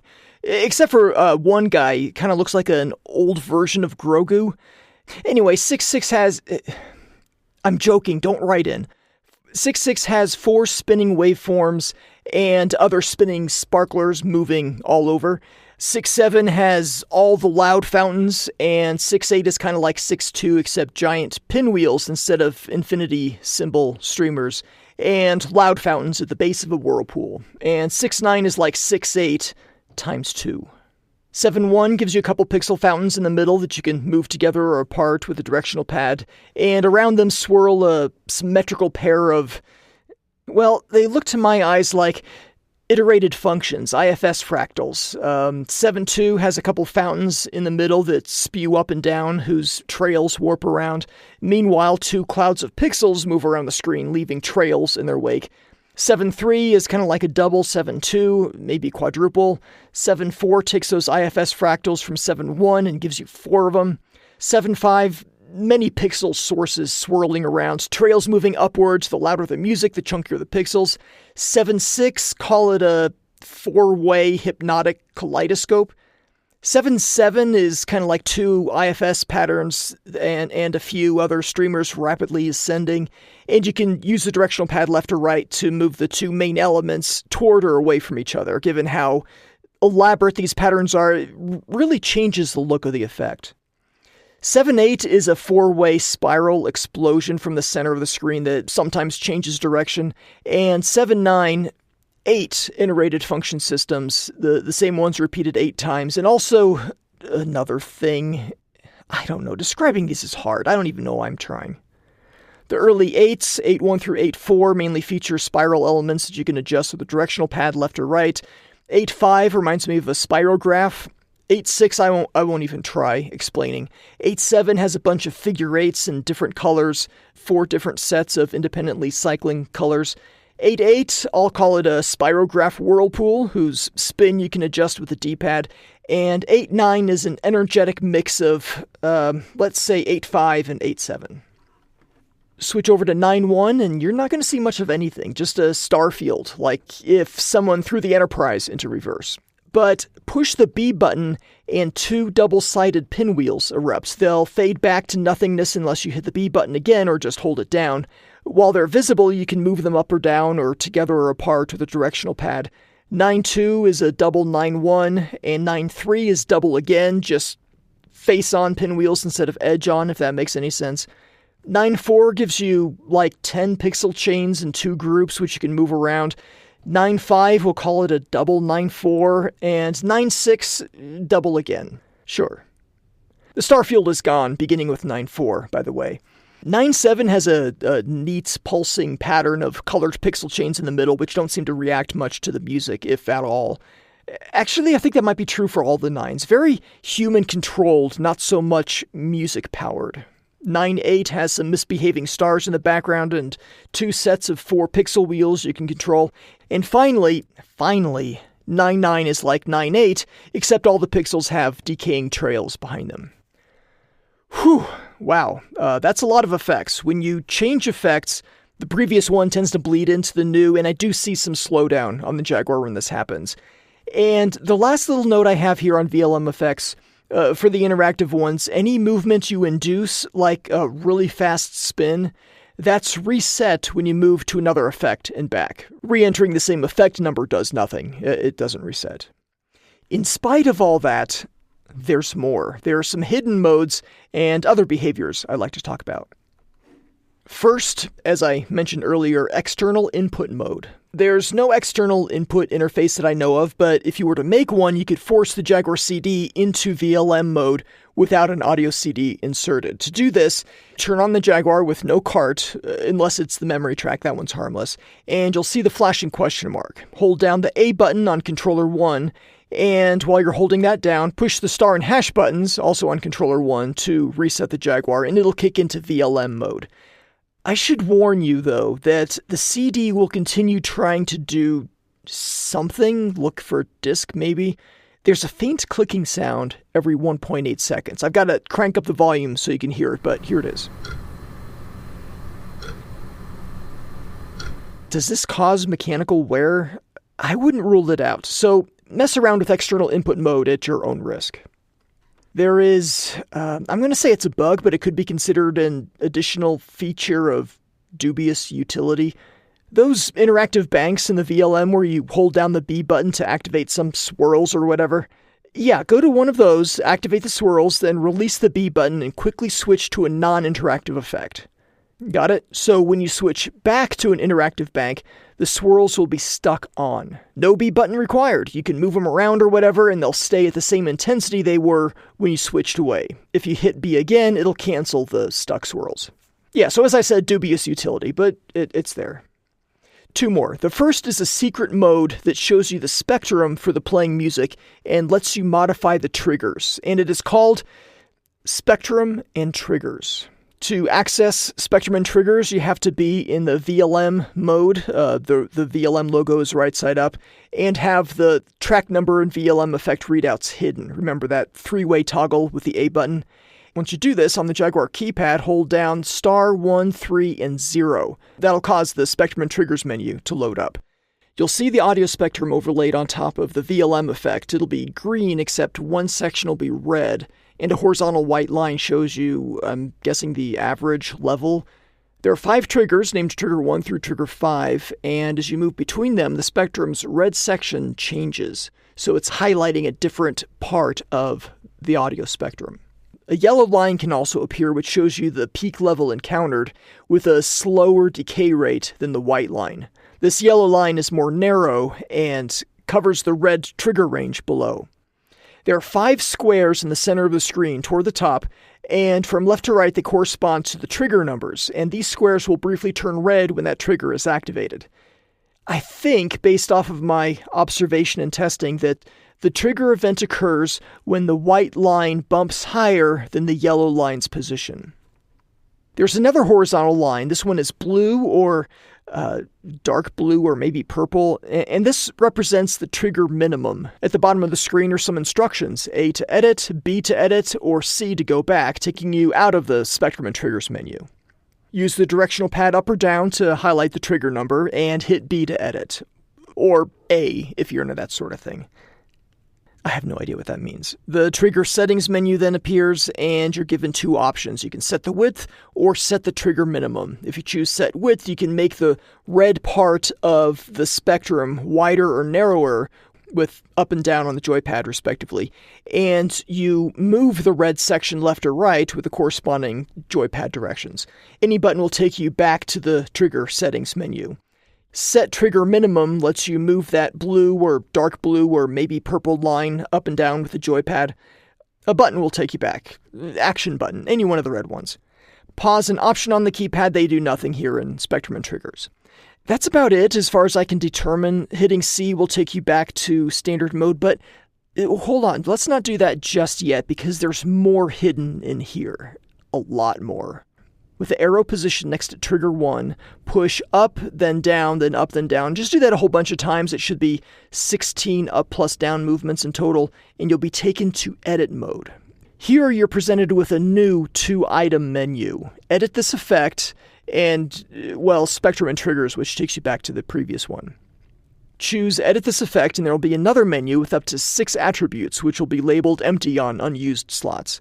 The first attribute always seems to be digital video feedback area, at least on the banks I spot checked, and others may include draw a ring of particles, draw a polygon object, draw a 3D star field, draw a particle object, do particle motion, and spectrum as intensities. It used to be that you could assign stuff to these empty slots, but that was taken out in the final build. Selecting digital video feedback area brings up another menu: edit source function, edit symmetry generator, and edit source waves. And from here, you know what this is? There's so many options, menus, and sub-menus. You can tweak any aspect of the VLM effect, and it's just too much to get into, really. Instead, I'm going to point you in the show notes to a page written by Jeff Minter himself called Yak's Quick Intro to VLM Hacking. The functionality in here is amazing. Bewildering, but amazing. It's not without its caveats, though. First and foremost, there's no mechanism for saving your work. If you exit out of the editor and change effects, your tweaks are lost. If you open the CD lid, your tweaks are lost. Mr. Minter has regrets about these limitations. If he had it to do all over again, he might have allowed at least these customizations to stay in memory so that you could just keep your Jaguar on, swap CDs, and refine your optimum set of VLM effects over the days and weeks.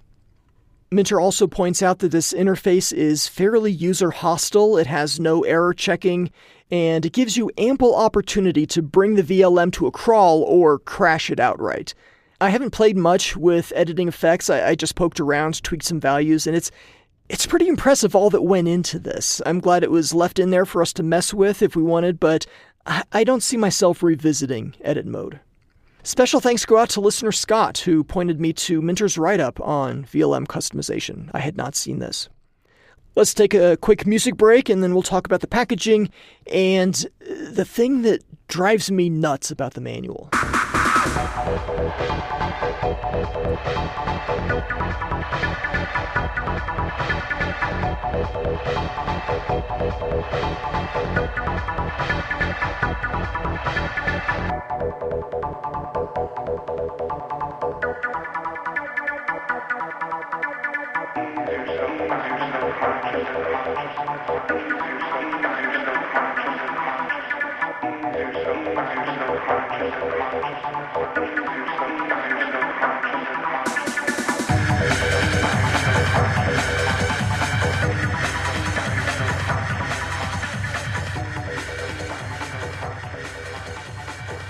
The Jaguar CD came in a big black box. It says Jaguar CD on the front. The Jaguar logo is the one we know and love, but the letters CD are, well, it's close in style to the Jaguar wordmark, but not entirely convincing. The edges aren't quite rough enough. But below the logo is an illustration of 6 compact discs repeated in a gray to black gradient, and the text multimedia player at the bottom. The top left corner has the Atari logo below an American flag, since the Jaguar CD was made in the United States, and the top right corner has some small yellow text that reads, "Plays Jaguar CD games and," all caps, "plays standard audio CDs." This text is repeated in German and French, which is going to be a common theme all over the box, and there is stuff all over the box.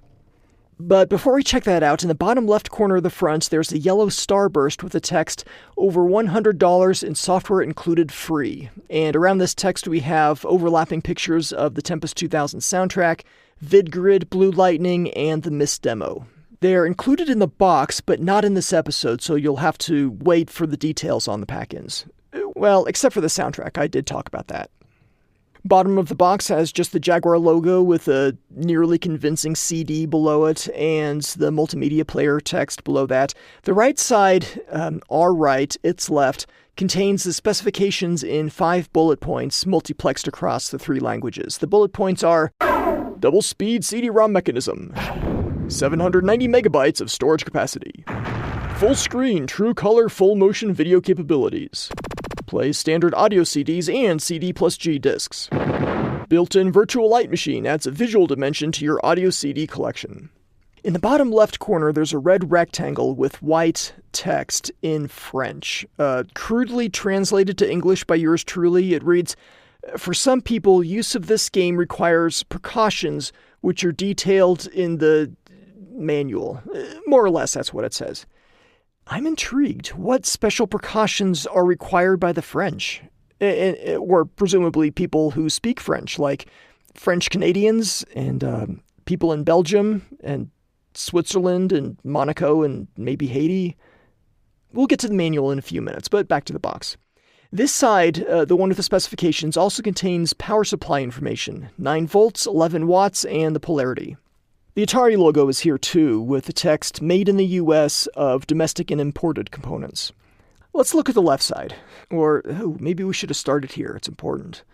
It says important in 3 languages, and it includes a shrink wrap license. By opening this package, you agree to it.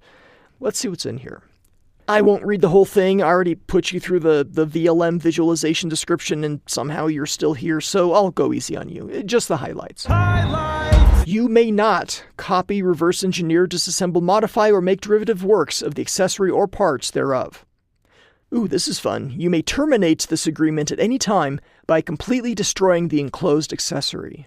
And if you don't comply with this agreement, you agree to destroy the accessory completely. Neat. The top of the box describes the virtual light machine, using far fewer words than I did. There's the Atari logo and VLM logo and 14 screenshots. The text reads, "Conduct a light show using your music CD collection.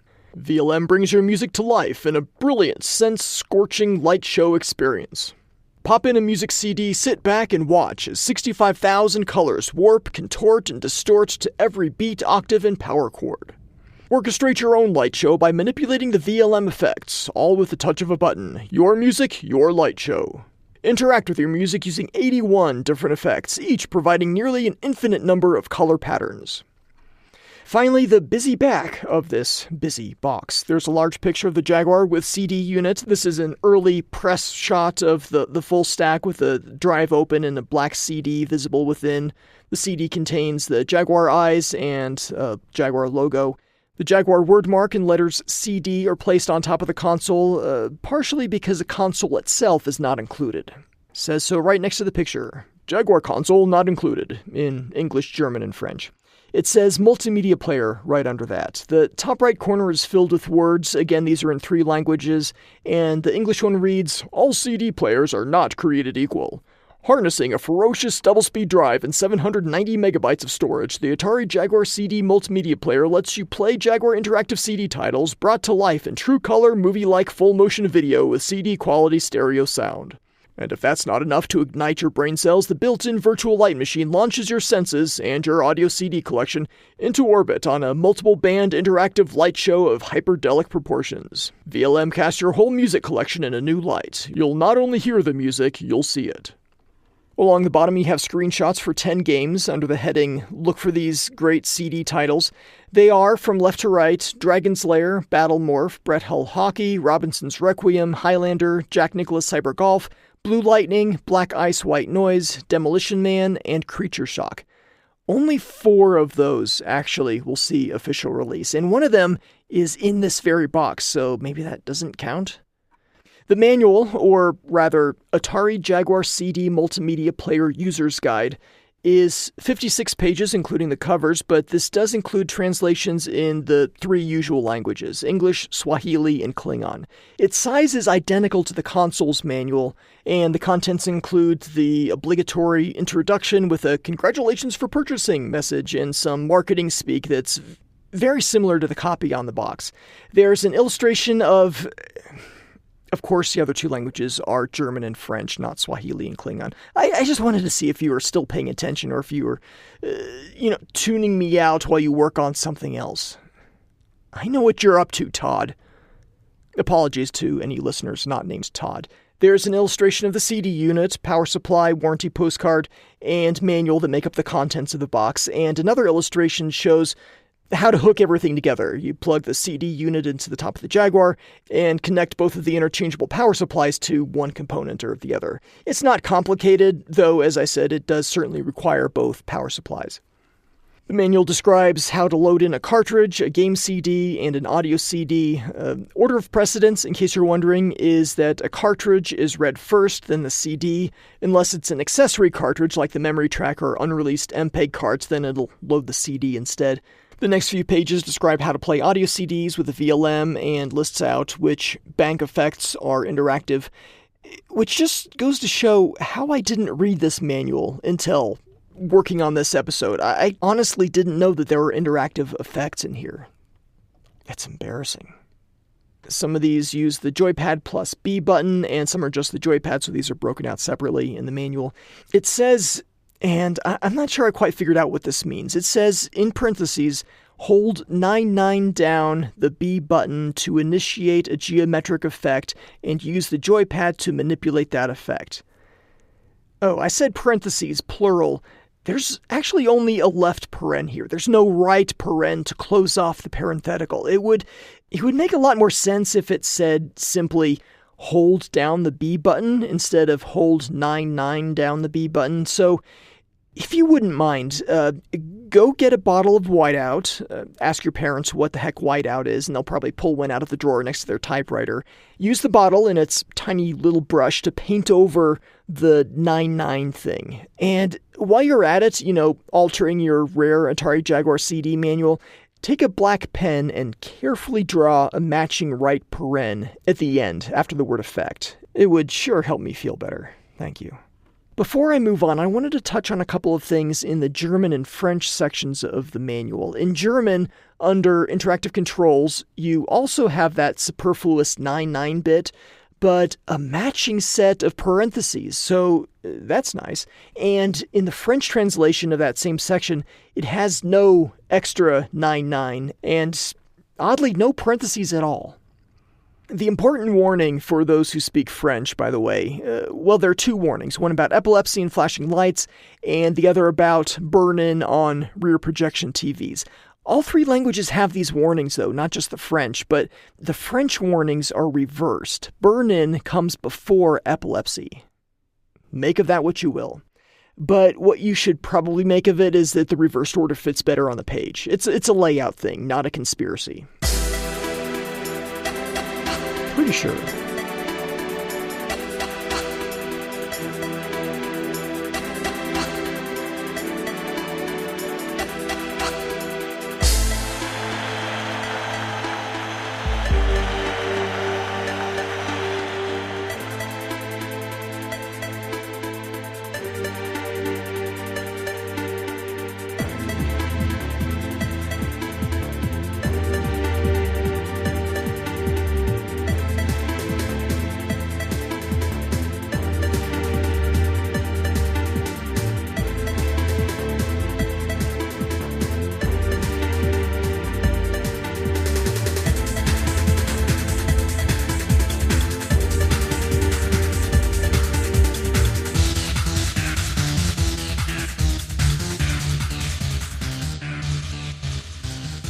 I'm sorry, I've been yammering on for, about an hour and a half now, and I've never really described what this thing even looks like, so yeah, maybe I should do that. The plastic is very similar in terms of color and feel. The texture has the same light pebbling on both the Jaguar and the CD unit, but I don't know, color-wise, the Jaguar base console seems to have a bit more green mixed in with the gray. In terms of weight, if the Jaguar is about 39 grams, which it is according to my kitchen scale, the CD unit is an additional 24 grams, making the full stack almost exactly 63 grams. I know, missed opportunity. Jaguar 64 could have meant 64 bits and 64 grams, but no such luck. Somebody dropped a ball on that one. I blame Leonard. As you'd expect, the Jaguar CD unit fits perfectly into the Jaguar console itself. There's a dangly bit that plugs into the Jaguar's cartridge connector, a concave dome that gets along very well with the Jaguar's convex dome, and a little tab along the front edge that snaps into a matching opening along the inside ridge behind the Jaguar power button. The CD has its own cartridge port for games or the MemoryTrack, and this is positioned behind the lid and actually kind of overhangs the base unit itself. In fact, there's quite a bit of overhang. It extends about 3 centimeters behind the rest of the Jaguar, but it has a little lip that wraps around the back edge of the base unit, so the molding, I'd have to say, is pretty elaborate and accurate. Well done. The back of the Jaguar CD has a socket for the power adapter. It sticks straight out, and underneath the back edge is a label that has the model number, the serial number, and the date of manufacture. My Jaguar CD's serial number is 2646, with the date of manufacture of 9534. So, what is that, the 34th week of 1995? Late August? That makes sense. There is just one button on the CD unit which pops open the lid. It doesn't open much, about 10 degrees, which means you'll need to open it manually the rest of the way, up to about 45 degrees is its limit. I brought my kitchen scale down here, but not a protractor, sorry. There's a notch to hold the lid open around the maximum so it won't fall closed. Swap out the CD and push down the lid to close. There's a little sticker on the lid that says "Close here," indicating the optimal place to push down on the lid in order to engage the lock. Screen printed on the lid, you'll find the Jaguar CD logo toward the front on the right, opposite a small curved plastic window that you can use to see, number 1, if there's a disc in there, and number 2, if it's spinning or not. Along the top of the lid, you'll find the Atari logo and gently curving text that reads "Compact Digital Multimedia Player." It kind of complements the front of the Jaguar console itself, which reads 64-bit interactive multimedia system, though the letters making up the latter are a bit smaller and thinner. It's like a different font.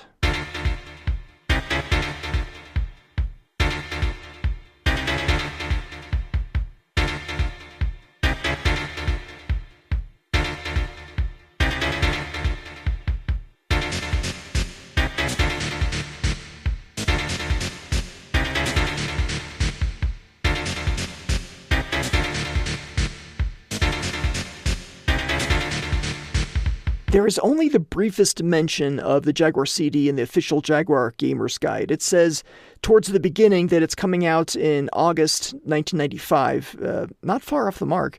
And again, toward the end, Jeff Minter touches on it in an interview. It's the same Tal Funkabilu interview I brought up earlier, way earlier in this episode. Atari released at least 2 print ads touting the Jaguar CD, its capabilities, and its games, so let's take a look at those. The first one appeared in Electronic Gaming Monthly issues for February and March 1995. Probably others, but these are the ones that I found way back when I started working on the Jaguar Game by Game podcast, going through old magazines. This one reads in 3 different fonts and colors and sizes. The most powerful game system in the world just got a 790 meg tune-up. That's next to a picture of the Jaguar stack with the mock-up Jaguar CD inside the open lid, surrounded by pictures of games with lines pointing to random parts around the Jaguar console. The games all have estimated availability shown, and they include Battle Morph, Brett Hull Hockey, Demolition Man, Creature Shock, Blue Lightning, Robinson's Requiem, Highlander, and Dragon Slayer. I won't read the full text for all of these right now. I'll circle back to them when I cover the actual games. Well, at least the ones that were actually released. There's also a screenshot and caption for the virtual light machine and a price tag, $149. Below the price tag reads, CD player comes fully loaded with everything but a Jaguar. The text of this ad, the main copy, reads, how could we possibly make the 64-bit Jaguar more powerful? Attach an Atari double-speed CD player. It's a lot like attaching an atom bomb to an F-14. We're talking explosive power that no other CD-ROM combination can match. Just piggyback this 790 meg monster onto your Jaguar and watch your TV come alive with insane true color, movie-like images, and CD-quality stereo sound. A few nitpicks before I move on. I'm no expert on the subject, not even close, but why would you want to attach an atom bomb to an F-14? Atom bombs, fission bombs, are big and heavy, and the F-14 was designed to be more of an interceptor than a bomber. You could probably attach a couple Mark 80 series gravity bombs to the hard points, sure, but those are only, about 2,000 pounds each and pretty streamlined, not like the 10,000-pound atom bombs developed during World War II. A thermonuclear bomb, hydrogen fission, would be smaller and weigh a whole lot less for the yield than these older, cruder fission bombs. No, I think if you wanted to attach a nuclear weapon to an F-14, it would be more like the B-83, a variable yield thermonuclear weapon that weighs about 2,400 pounds, or even better, the B-61, which only weighs like 700 pounds. But the F-14 was never qualified to carry nuclear weapons anyway, like you could with an F-15 or F-16 or F-22. So I don't know what Atari was trying to achieve with their simile here. Attaching the Jaguar CD is like strapping on an obsolete, bulky, heavy weapon onto an aircraft that wasn't built or certified to carry it. Attach the Jaguar CD and the Jaguar won't even be able to get off the ground. Or maybe it's just that F-14s look cool and atom bombs go kablamo. I don't know. Moving on. 790 meg tune-up. I talked earlier about the somewhat dubious math by which Atari landed at the 790 megabyte number, but I didn't mention which games actually included that much data on a CD. Well, none of them, but the closest is Battlemorph at a little under 588 megabytes, though a prototype of the unreleased Soulstar weighs in at around 694 megabytes. And that is pretty big. Another ad, a 3-page ad found in GamePro magazine for September 1995, and also Next Generation magazine for the same month, has a jungle theme. A digital jungle, in fact, which means green jungly stuff with some occasional black PCB traces. It's a digital jungle out there, it says. Get a Jaguar CD now. Create the most powerful game system ever. Jaguar CD is now available in stores for only $149. Experience the digital jungle unleashed with the Jaguar CD. Pages 2 and 3 include some screenshots and write-ups for the games Primal Rage, Max Force, Brett Hull Hockey, Myst, Creature Shock, and Battlemorph. There's a separate list of killer titles coming soon. No screenshots, just the names, which include Thea Realm Fighters, Robinson's Requiem, Hover Strike, Rise of the Robots, Black Ice, White Noise, Wayne Gretzky Hockey, Demolition Man, Highlander, Baldies, Varuna's Forces, Soulstar, and Magic Carpet. There's also a picture of the box and a Starburst including all of the things, included free. Over $100 in software, included free. So 18 total CD games are listed here, but just 6 of them, 1/3, actually saw an official release. I found an ad in the November 1995 issue of EGM2 magazine, this one from a company called World International Trading, Miami, Florida. The Jaguar CD is listed, it's listed as new, and the CD games included in the ad are Battlemorph, Primal Rage, Realm Fighters, Blue Lightning, Highlander, and Soulstar. So, a slightly better batting average here, 2/3 of these games were actually released. Finally, Aritheus pointed me to an ad on Atari Mania from a Finnish magazine called Pelit, which is the Finnish word for games. It makes sense. This isn't an ad by Atari, it's from a local company called Ion Finland, and it looks like it's just one page of the 2-page spread and features a press picture of the Jaguar CD plugged into the Jaguar with a standard controller, and features the virtual light machine and Brett Hull Hockey. It looks like it has prices listed for both the Jaguar console and CD attachment in Finnish marka, and converting these to euros, which of course wouldn't happen in real life for another 7 years, but humor me here, people. The Jaguar itself would be about €335, and the CD attachment an additional 319 or so. So the full stack would run you 654 euros. Dang, being a Jaguar fan in Finland was expensive. Probably even more so now.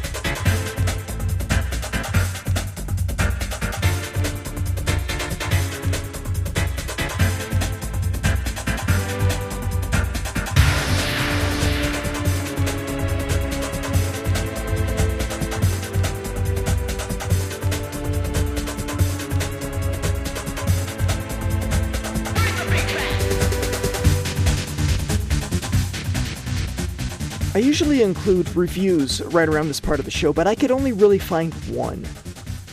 Let's strike that. Aritheus found one and sent it over to me. This is from GamePro Magazine, November 1995. GamePro says the JaguarCD is a classy-looking peripheral with sleek lines, which has fairly standard specifications, but has built-in Cinepack compression technology for more than 60 minutes of video at 24 frames per second. They mentioned the MPEG-2 full-motion video cartridge due later in the year, enabling full-length video CD movies.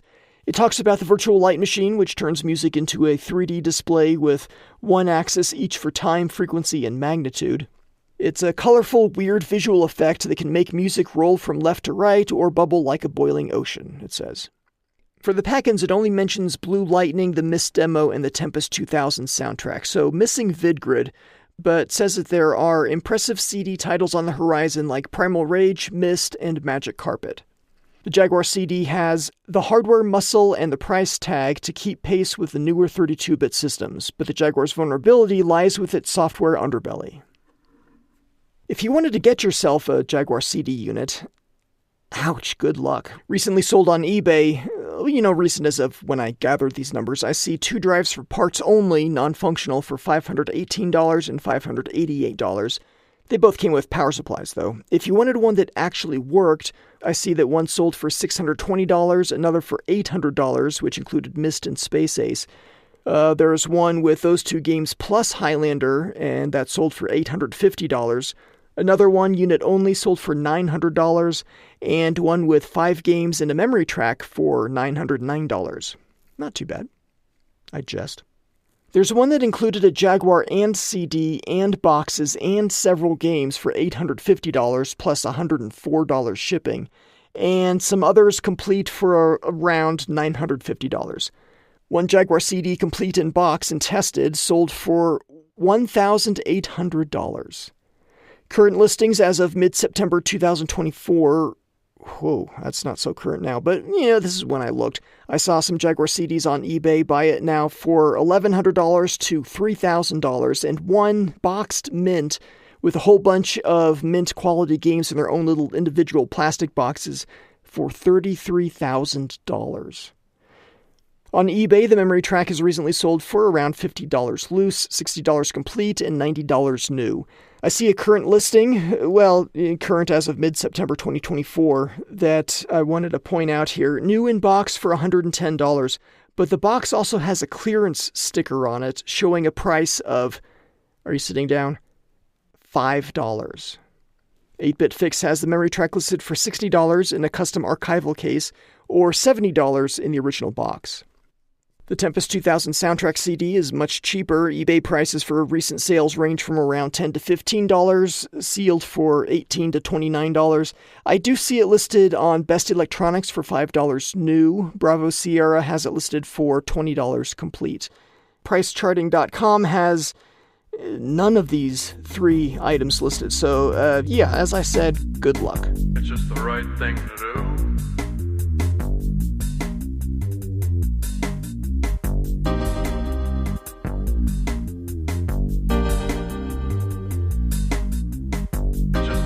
Thing to do.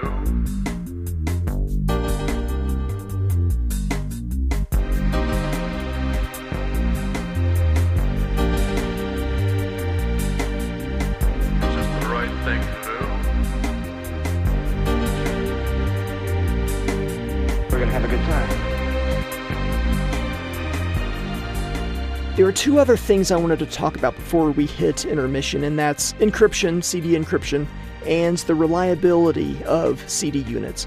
In 2001, Glenn Bruner of the Classic Gaming Expo announced release of the cartridge encryption key for the Jaguar.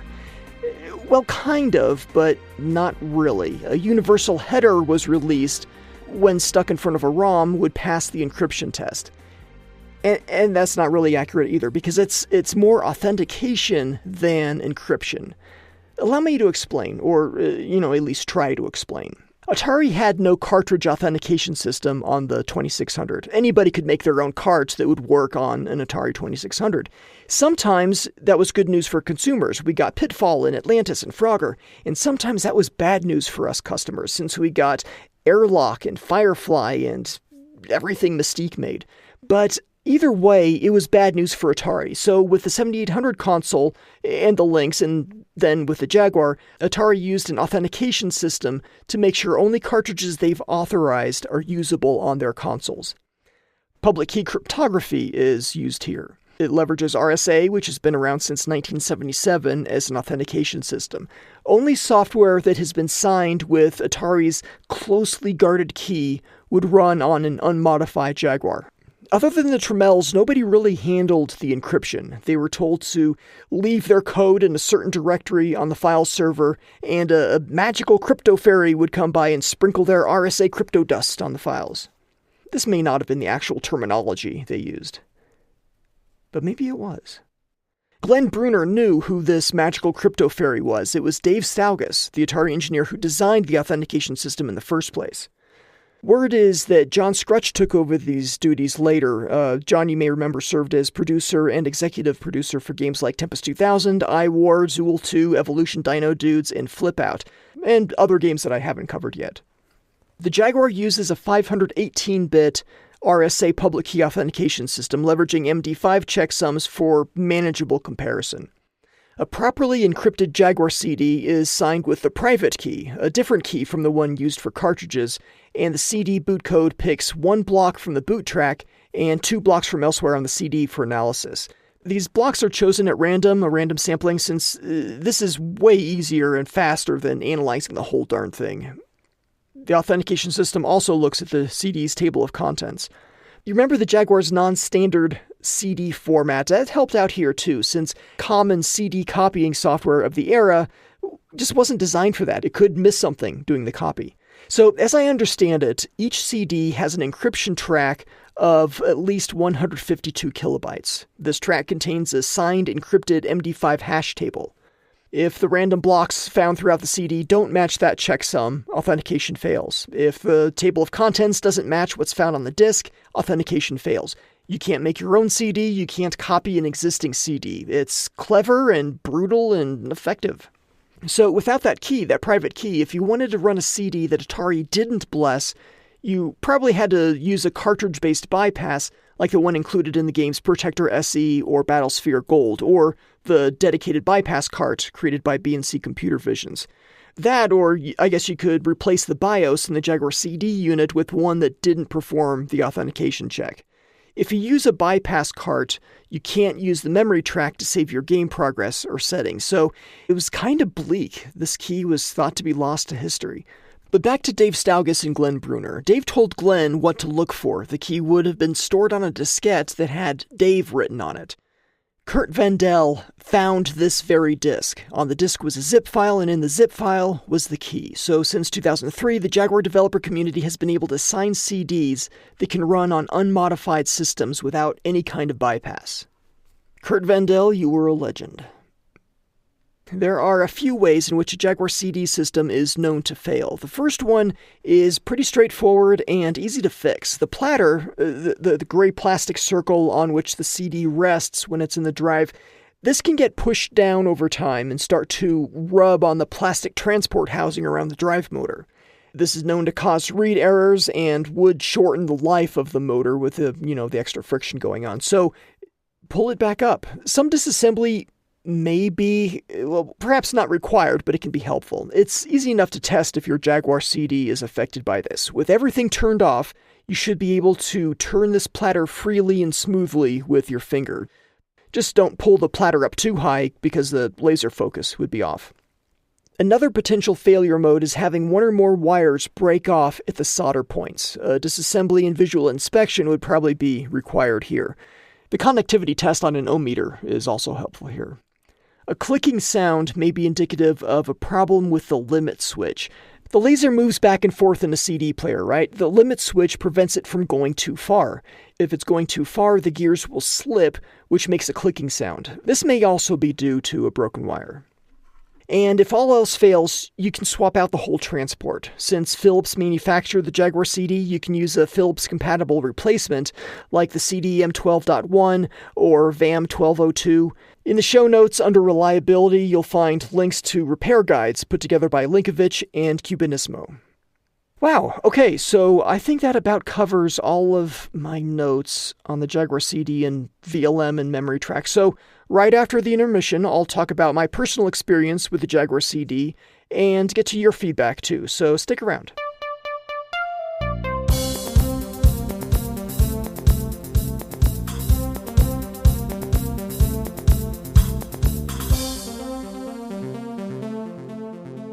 My first year at university sits right in between the launch of the Jaguar and the launch of the Jaguar CD.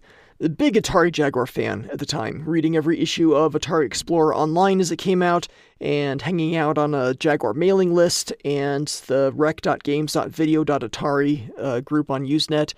And I was hyped for the Jaguar CD. I really was. I was in a philosophy class my first semester. I was a computer science major, of course, but I had some electives I also needed to take, and I wanted to learn more about philosophy, so I took an introductory course on the subject.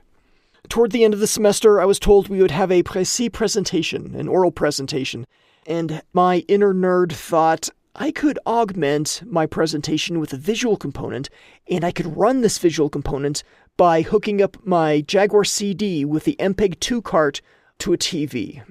My outer nerd thought this too. Yeah, so the CD is coming out soon. This was fall semester 1994, and Bill Raybach said it'd be out by the end of the year, so yeah, I'd be cutting it kind of close, but I was hopeful.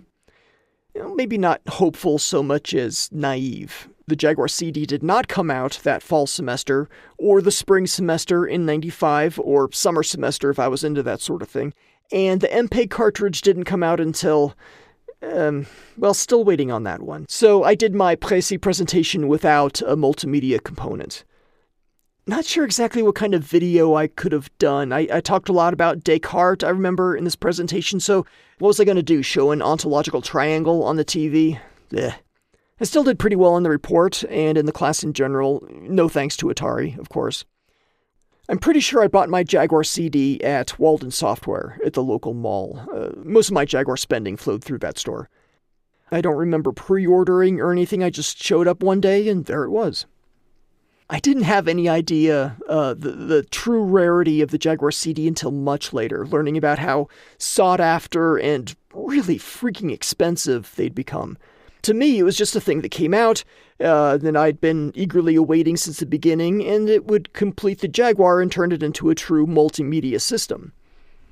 I did a lot of writing, just for fun, when I was in college, including an alien abduction story starring my friends. The virtual light machine actually factored into this story. I was showing it off, and the hypnotic qualities of the VLM led one of the characters to realize that we should hypnotize his girlfriend, who was the one experiencing missing time and strange scars or whatever. It's a pretty heavy-handed contrivance, I admit, but if I could work the Jaguar in as a plot device, I was going to do it. I did use the VLM a fair bit, wishing for a way to pump my own music through it, stuff that I'd written, because this was before I'd bought a CD burner at great expense when I had a real job. I did not, however, realize that some of the VLM effects had an interactive component, even though it was mentioned right there in the manual. I guess I just assumed there were some effects that didn't work well with the CDs I was playing. I mean, they can't all be winners, right? And speaking of music, the Tempest 2000 soundtrack, I already owned that before I got the Jaguar CD. I ordered it directly from Atari. I didn't need two of these CDs, so I gave the other one to my little sister. I'm not sure why. She was never into techno music, but I guess she was less opposed to techno than my brother was, so I guess she got it by default. I mentioned in the episode on Atari 50, the anniversary celebration, how cool the VLM support was in Big PEMU, and how I could finally have it react to my own music without burning a CD, or, anything I chose to pump through it, through physical or virtual media. That was on a laptop, a cheap little Windows laptop.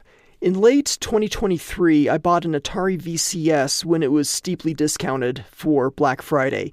And without getting into too much detail, I installed a solid-state hard drive and set up triple boot between Atari OS, Batocera, and Linux. On Linux, I installed Big PEMU and plugged in a USB audio device. It takes as a line-in music that I play when I'm at work. I work from home and often like to listen to music when I'm coding or whatever. So I play that, pipe it both through the speakers and into the Atari VCS, and that way I can have the VLM running on a separate screen off to the side, reacting to the music. It's, sometimes building something is more interesting than using the thing you built, and I'd say that applies here. It was a neat little exercise, but totally impractical, since music can be passive, but the VLM is not. It demands your attention. No, not attention, enrapture. Yeah. Having it running off to the side is not conducive to getting actual focused work done nearby. So the Jaguar CD was, well, as I said, I was surprised to see the Jaguar CD had become such a rare and sought-after accessory. The prices that these things were fetching caught me off guard, and well, I guess that's to be expected since there weren't that many of these things manufactured. Somewhere north of 15,000 and south of 20,000. Less than one for every 10 Jaguar consoles, and Jaguar consoles aren't all that common either. At the time, I saw the Jaguar CD as the fulfillment of a promise, a way to complete the Jaguar pictured in that newspaper article I read in August of 1993, but most of the promised games never came out. Fancy options like the MPEG cartridge dissolved into vaporware, and the Jaguar CD did nothing to turn the tide on the Jaguar's waning feasibility. But that's my experience. What do you think? On social media, I posted, well, I was initially going to post a picture of my Jaguar with a CD thing attached, but then I thought, hey, how about if I give the Jaguar bass unit a speech bubble saying, "You complete me," the famous line from Jerry Maguire, that 1996 Tom Cruise movie. I then added another speech bubble for the CD saying, "You had me at $900. I couldn't use the "you had me at hello," Renee Zellweger's even more famous response, but that wouldn't have made any sense. So I did a quick check on eBay for Buy It Now loose Jaguar CD and saw one listed for $900, so I used that and captioned the entire image Jaggy McGuire, which, yeah, I'm not proud of myself for that one. A terrible pun, but there it is. And here's what you said. On Facebook, Andrew wrote, "Just to play 10 games and there's better options now like SD card loaders." Well, that's fair. Compatibility can be kind of hit or miss. Some micro SD cards working better than others for CD games on the Retro HQ game drive, but $900 for 10 games, which doesn't even include the cost of the games, and most of those games aren't even Jaguar exclusives, it is a big ask. I agree with you there. Derek wrote, "It's good to know that with so few Jaguar CD games, I'll never run out of space on my MemoryTrack cart." Yeah, Derek, totally. Imagine, though, an alternate timeline where there are so many Jaguar CD games that we have to buy multiple MemoryTrack cartridges. And then what do? You have to number or label them in some way and have like a spreadsheet or text file that tracks the 200 or so CD games in which have their saves on which MemoryTrack. Oh, it'd be a nightmare. So yeah, thank goodness. Dodged a bullet there. Mark asked, will there be a standalone episode for the bundled Tempest 2000 audio CD, or should I comment on it here? LOL. It was pretty rad showing up to parties in the mid to late 90s with that CD. I was in college at the time, and having people ask who the heck the DJ/artist was. Always a great way to reveal my inner somewhat dorky side to those unsuspecting partygoers who thought I was normal. Thanks, Mark. Your story reminds me of, well, I never took my Tempest 2000 CD to parties, but I was at work. I was delivering pizzas at the time, and when we weren't delivering pizzas, we were expected to wash the dishes. This was an independent pizza place, not part of a chain or anything, and it had a decent-sized dining area with lots of people choosing to dine in. So I was in the back washing dishes, and one of the guys was talking about a new laser tag arena that had opened up. They play techno music, and you run around with guns and stuff. And I thought, and might have even suggested this out loud, that I have a lot of great techno music. I've got the Tempest 2000 audio CD, so it should be possible for us to set something up like this ourselves, get some old Worlds of Wonder laser tag guns and crank up the soundtrack. We didn't do any of this, of course, but I thought about it. I've got a laser tag story as well. Maybe I can... I'll put that later on in story time. So let's move on to Wen, who wrote La Pour Complète Bilang, and includes a photo of two people, I don't know, a man and his daughter, I'm guessing. I don't speak Indonesian. What Wen said is something like, this is what the complete report says. I'm at a loss here for this one. So finally on Facebook, I got a direct message from Steve, one of the co-hosts from the Atari 5200 podcast, and he was pointing out a new device from BlissBox which lets you hook up different controllers to an Atari Jaguar. So I'll include a link to the video from the Wired Up Retro YouTube channel in the show notes. Over on Twitter, Marco wrote... X. Much has changed since your last episode. Anything good? Oh yes. My world domination plans are slightly ahead of schedule.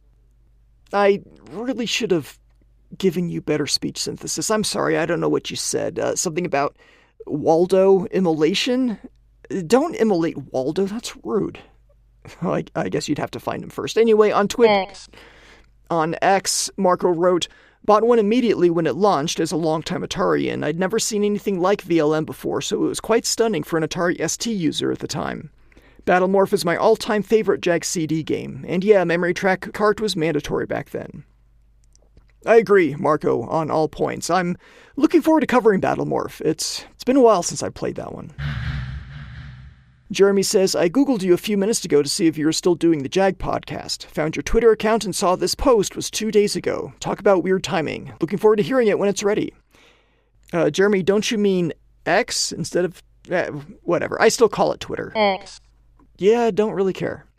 The website, jaguar.gamebygamepodcast.com, includes the latest information where I'm at with regards to research and the last time that status changed. Also Gopher, the same information is on Gopher if you're hardcore, old school.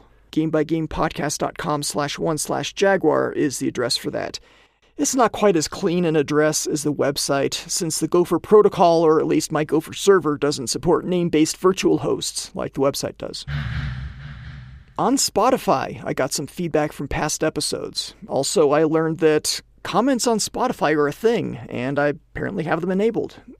They send out occasional emails about the number of listens, that sort of thing, and the last email I got mentioned comments. These are from username MDF022, and I'll go through them in episode release order.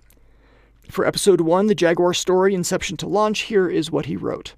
I got my Jaguar towards the end of the retail life. Someone at Radio Shack just gave me a used Jaguar that had recently been returned. Turns out it was returned because it could not play any of the games that required 3D polygons. 2D games were fine. I was able to purchase another Jaguar brand new from Tiger Direct. That alone should tell you that they were in closeout mode. Also got the CD attachments. Got a lot of bundles and sadly not very many good games. I must have missed it being on Tiger Direct. Or was Tiger Direct brick and mortar at that time? I only knew it as an online retailer, but I was ordering Jaguar stuff online during the closeout days, so I guess it's possible either way.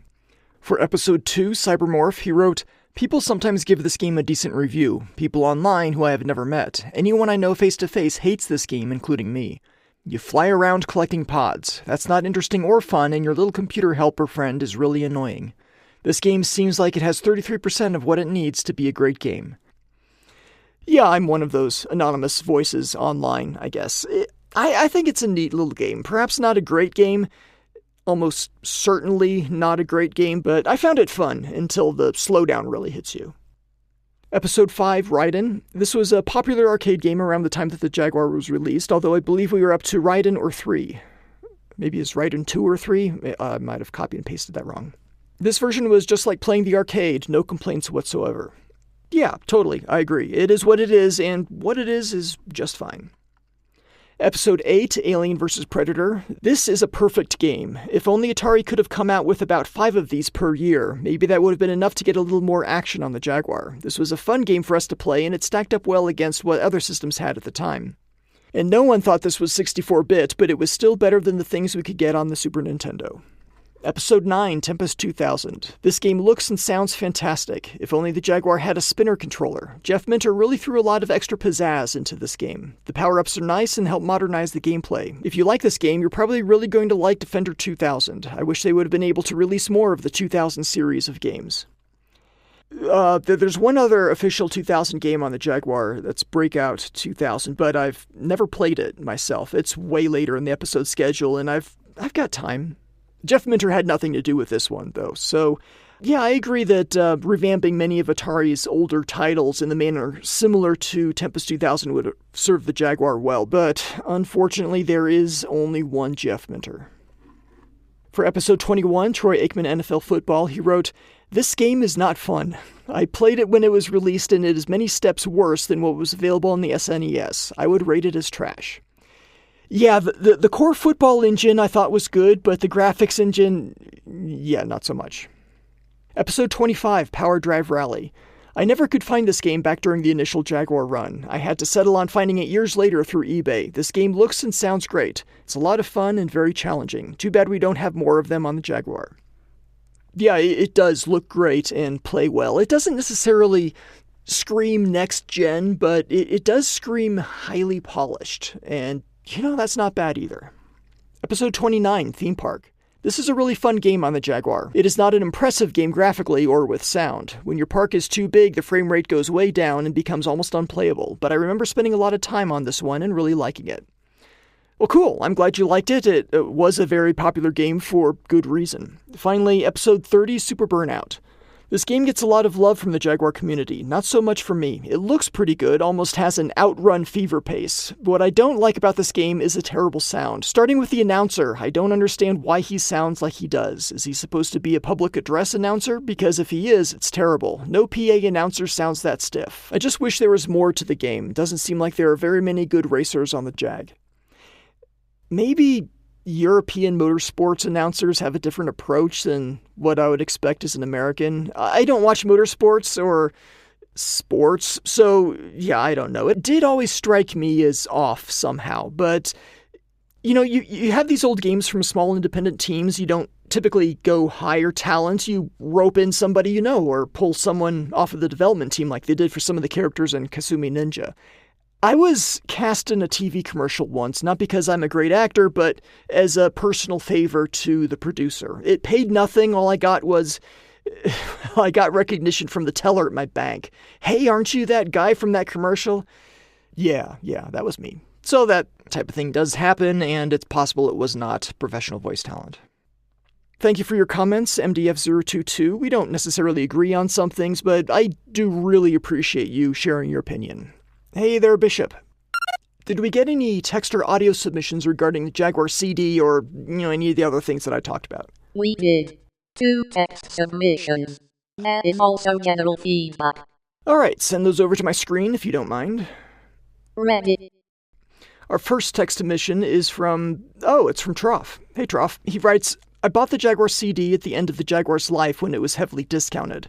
I bought it for one specific reason, Dragon's Lair, but I suppose we'll get to that when the appropriate episode comes along. When I first got it home, I excitedly opened the packaging and plugged it into the top of my Jaguar. I selected one of the bundled games, put it in the drive, powered it on, and nothing. It wasn't working right. I honestly don't remember what I was seeing at the time, but it was clear that it was not reading the CD.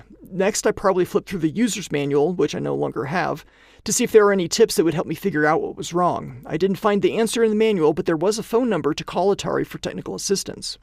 I dialed Atari and someone answered my call. I was a lifelong Atari fan, but this was the first time I had ever had direct contact with someone who worked there. I was a little excited and told the man who answered the phone about my lifelong fandom, how I had been enjoying the Jaguar, and finally getting around to the fact that I had purchased a Jaguar CD, but it didn't seem to be working right. He responded enthusiastically to all of this and asked me a few questions about what I was seeing. He then told me that this was a known issue. During shipping, the spindle that holds the CD can sort of lock into place. The solution is to grab that part and pull it up slightly until you feel a little click. I followed his instructions and felt the click. I then tried powering it on and, aha, it worked. I thanked the tech support guy profusely. He told me he was happy to help, and we ended the call. Thus ended my one and only contact with Atari Corp. I remember reading something online later titled something like "The Man Who Turned Off the Lights at Atari." He was the last employee of Atari Corp before the rights were sold to Hasbro. The article mentioned something like, he even answered the phone and provided technical support on occasion. I was left wondering if this was the man I talked to that day. So here I was, I had a new Atari Jaguar CD and it was working. I tried out all my new Jaguar CD games and found that there was definitely some fun to be had there. I also noticed that it had another feature, the VLM. My friend Matt was heavily into music visualization at the time, so I was familiar with the concept. I decided that putting music CDs into the Jaguar CD and letting the VLM play during our next party would be the perfect way to show off my new Atari gear. It was a nice touch and elicited a few responses along the lines of, "Wait, Atari is still around?" At one or two parties, it ended up with me sitting down with someone and playing Raiden and NBA Jam. I think there were probably a few games of VidGrid as well. The next step came when I realized the Jaguar CD could also play the same discs used by many karaoke machines, the CD plus G format. I ordered a few CD plus G discs. I was hoping that my friends and I would enjoy singing along to our favorite songs as the Jaguar displayed the lyrics on my 19-inch TV. When I tried the discs, they worked as advertised. I couldn't wait for our next party. But it turns out that a big part of the karaoke experience is actually having a microphone to amplify your amateur attempts at stardom, and the Jaguar CD did not do that. Although we did try it a few times, it never really worked out the way I had hoped. As time went on, we moved and left that friend group behind. Of course, I packed the Jaguar and brought it with us. I've used the Jaguar itself quite a bit over the years, but the Jaguar CD unit doesn't see as much use. So today, in preparation for sending in my feedback, I went through my old CD collection and amazingly did find one of the CD plus G discs, Sing the Best of Female Hits Volume 4. Obviously an attempt to draw in my wife's interest. I do remember buying a few others, but I can't seem to find them now. Giving up the search, I hooked up the Jaguar CD, put in the female hits, and turned it on. It took me a minute to remember how to use the interface and switch the view over to the CD plus G graphics, but it worked. Neat. Sitting there listening to the instrumental version of Natalie Imbrugula's Torn, I again discovered how hard it is to sing along. I powered it off and put away Female Hits Volume 4 for another long slumber. Now, where is my copy of the Tempest 2000 soundtrack? That would probably look cool in the VLM.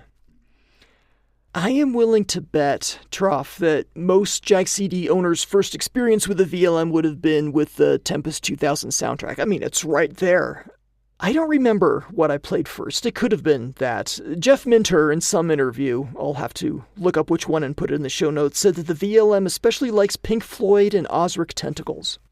I don't have any Pink Floyd, but I do have, believe it or not, I have an Ozric Tentacles CD, Jurassic Shift. It's British instrumental, kind of weird. The album art certainly has that weird British psychedelic vibe to it. That's cool that you're able to call Atari and talk to a human there, and a helpful human at that. I tried looking for the article you mentioned, and I know that Retro Gaming Roundup interviewed Rob Zadibble back in 2014, where he said that he turned off the lights at Atari, but I do seem to remember hearing of somebody else, another guy who was the last employee, and I can't remember his name or where I read that, but if you or somebody else out there knows where I can find this article, The Man Who Turned the Lights Off at Atari, let me know and I'll put in a link in this episode's show notes. I wasn't able to find it, but I'd sure like to read it if it's out there. Thank you for your story, Troff. That's a good one. I have some general feedback here from Graymane Shadow, a cool handle, who wrote, "Been a long-time listener, just really bad about remembering to submit, and it seems like I've missed the deadline for the next episode, but I'm submitting it now anyway, because if I don't, I'll probably miss the next deadline too. I'm a late convert to the Jaguar, as I didn't get the console until October 2019, though I'd known about it long before that. Your excellent podcast certainly contributed to me finally deciding to get one, and I haven't regretted that decision. I'm a bit of a sucker for that early 2D, 3D hybrid era of gaming. The 32X is another system I love more than I should. And the Jaguar scratches that itch nicely. I really appreciate the level of detail you put into each episode, and they make for good driving companions on my work commute, about 2 hours each day, Tuesday through Friday. Recently, I decided to start from the beginning again, and I'm enjoying them as much as I did the first time. I don't have a large Jaguar library, though I was fortunate enough to get a game drive so I can play things like Atari carts, which I'm unlikely to ever be willing to spend the going rate for. My favorite title thus far is definitely Super Burnout, and the two I'm most eager to dig into are Power Drive Rally, since I love racing games, and iWar, largely because of your episode on it. Anyway, just wanted to say thanks for the excellent podcast, and that I'm really looking forward to the JaguarCD episode, and the rest, of course. Well, thank you, Mr. Shadow. I'm so glad that you got into the Jaguar, and it takes a special person to dig the early 3D era, especially pre-PlayStation, but there's a level of charm, I think, in the effort, even if the games look pretty rough today. And even if we're being honest back then, some have aged better than others. Between the time you sent in your email and the time I'm sitting down now to record the episode, Songbird Productions has started selling a licensed re-release of Atari carts. You probably know about this, but the game drive is cool too. The reprint was unexpected and gives collectors another shot at owning one, which is cool. I sure listened to a lot of gaming podcasts when I had a lengthy commute. It wasn't quite 2 hours, but it was pretty close. I'd be curious what you think of iWar. As a fan of early 3D, I think you'd like it. I certainly enjoyed my playthrough for the podcast. Hey, thanks again for your submission, and welcome aboard. I've got a quick message from Editorb. He writes, I did not realize the Jag Boot jingle was based on, or at least an homage to, the 80s commercial jingle until listening to your podcast. Thanks for sussing that out. My wife reminded me after hearing it a few years ago that I used to thrust my fist into the air for the final musical sting when the trademark symbol appears. I tried resurrecting that signature move, but somehow my shoulders are 29 years older than they were in 1994, and they very much did not appreciate sudden movements, violent thrusts to which they are attached, and especially those motions rising above their unfruited planes. They remain generally unperturbed by actual game playing, so I'm grateful for that. I don't know what you look like, Editor, but I will henceforth picture you fist-pumping the air whenever I hear the registered trademark orchestra hit. Thanks for that. Yeah, getting old kind of sucks, but I think personally I'm a much better person than I was 29 years ago, and you probably are too. I heard from Rishi, a new listener, and I'm not going to read the message here because I didn't ask if I could, but among other things, Rishi mentioned some Jaguar gear being sold at Atari.com, which includes a hoodie. My wife actually gave me that hoodie the previous Christmas, 2024, and I have many hoodies, but that one's my favorite. Not just because of the design, but because it's darn comfy. I'm actually wearing it right now as I record this. I've worn it out of the house a lot, and nobody has pointed out the Jaguar logo, either in recognition or derision or support, so I guess the logo these days is pretty obscure. Not that it was all that big in the 90s, but even more so now. Rishi also pointed me to a video of the first Jaguar press conference, which I had not seen. I'd read about it, of course, the press conference in the newspaper, so actually watching this was surreal, and I included a clip from it earlier on in the episode. I'll put a link to this video in the show notes, so thank you, Rishi, for that. Aritheus, in addition to other helpful messages I mentioned, tipped me off about something called Germ's Ultimate Party Mix. This was a DJ mixed medley of techno/rave/house tracks, which included the Mind's Eye off of the Tempest 2000 soundtrack. I'll include a link to this in the show notes, but I wanted to include the transitions into and out of the Mind's Eye. Here we go. Somebody comes up to you and asks you, do you want drugs? What do you tell them? Drugs work. Fire.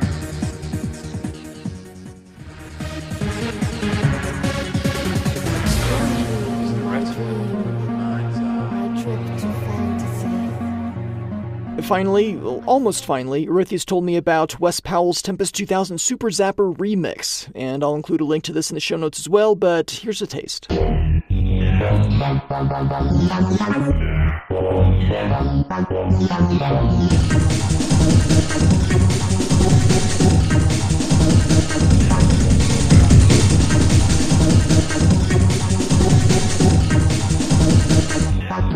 this damn thing. And finally, I have feedback from good friend of the show, Aritheus. This is wide-ranging, covers at least 4 episodes, so let's go ahead and dig in. Hi Shinto, I hope you're doing fine. It has been a while since I have sent feedback to you. At the same time, it has been a while since we heard your voice and Bishop's mechanical voice. Regardless, I always wanted to send a feedback to you, but real life, Claire Obscure Expedition 33 and things like that, So here I am preparing this feedback for months now. My first attempt was 14 pages of handwritten notes. My second attempt was 28 pages of handwritten notes. And now somehow I managed to only write 11 pages, and you and the listeners do not care at all. Anyway, this is my feedback for the JaguarCD, the Jaguar Game Drive, Graymane, and Atari 50. My first encounter with the JaguarCD was at Sylvain's house, the spoiled friend of mine I mentioned in the past. He had it with just a few games, VidGrid, Blue Lightning, and Highlander, and of course the Mist demo and Tempest 2000 soundtrack. We played a lot of VidGrid, Highlander, but mostly Blue Lightning. I eventually bought one JaguarCD in box, but without the inner inserts. I got it with VidGrid, Blue Lightning, the Tempest 2000 soundtrack, and the Mist demo. Funny thing, the Mist demo came in a box, the small paper box which you can find inside the bigger paper box for the JaguarCD games. I played these games quite a lot, but I'll mention that in my feedback for their dedicated episode. I love my JaguarCD. Contrary to some, I do not think it resembles a toilet. I think it fits the Jaguar design perfectly. I love the power-on screens and their plasma effects, but my best memory is the VLM. I spent hours to create my own sequences on my favorite CDs. But I could only save them on paper, but unfortunately I lost these papers. And this is also my bitter regret. It would have been so great if the MemoryTrack could have saved the controller sequences that we enter during the VLM. I finally was able to buy a brand new JaguarCD from Nick Harrow of 1632 Systems during the AC 2007 for only €150. Today I own most of the JaguarCD commercial releases. I only miss Space Ace and Brain Dead 13, not the cheapest JaguarCDs. For me, it is a great piece of hardware and has a nice design and some of the best games on the Jaguar, such as Battle Morph and Iron Soldier 2. I used to bring my JaguarCD during conventions, but now I don't need that anymore thanks to the Jaguar Game Drive. This is a perfect transition, don't you think? I wanted a Jaguar Game Drive since it was announced. I was interested in a device like this since the Jaguar team announced they were working on the Jaguar Compact Flash Drive cart, the JAG-CF. It was a promising piece of hardware. Instead of a microSD, they used a compact flash, the standard from Kodak, and they plan to add 2 PS2 ports in order to connect a keyboard and mouse, plus some overclocking feature. But eventually they dropped the project. But now we have the Jaguar Game Drive, which I'll call the JaguarGD from now on. I joined several waiting lists mostly on Dragonbox as I live in Europe, and one day I was lucky to find it for only €125, including shipping, from a second-hand French website, so I did not hesitate and bought it. A few days later, it arrived, and it worked. It came with a microSD with most of the commercial releases and the freebies, so now I only use it for playing on the Jaguar. But I imposed some ground rules for myself. I only have the ROMs for the commercial releases I physically own. I will put all the free ST ports available on Atari Age, and I will also put all the free demos I can find. Recently, I used it to play a lot of Theme Park, and I have some bad news for you. You might have to update the Theme Park episode in the near future. I won't spoil the surprise, I'll explain it all to you in a future email. This is such a nice piece of hardware. Now when I go to conventions, I only must bring my Jaguar, the controllers, the JaguarCD, and the games for which I do not have the ROM. The space occupied in the car is much reduced, and this is a benefit. I have a slight issue with it though. My pause and option do not work.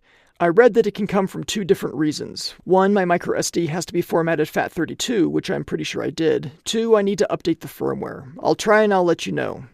I also have a question, which I do not remember if you answered it during the episode S02. What about the game and demo created under BJL? Will they work on the JaguarGD? I also lack the ability to reset it to the game selection screen without having to power cycle the Jaguar. I know it is ridiculous, but when I play, I am on my couch and I am too lazy to lift my butt up to reach the power button. Besides that, I agree with you, it is the best hardware since the fall of the Jaguar. I must see if I can get an empty box, as mine came with a plastic box and on the shelf. It does not look that great. Collector's logic. As I said, I know I only use the JaguarGD when I play my Jaguar, except for one game, and this is Rayman. What another perfect transition, isn't it? It's almost as if I planned this in advance. Alright, I confess I did plan it. Rayman, what a great game. As it is for much of the cross-platform games, the Jaguar version was my first encounter with the arm, leg, and necklace mascot. And I first played it at Sylvain's house. Shoot, that's French, isn't it? I'm going to go with Sylvain.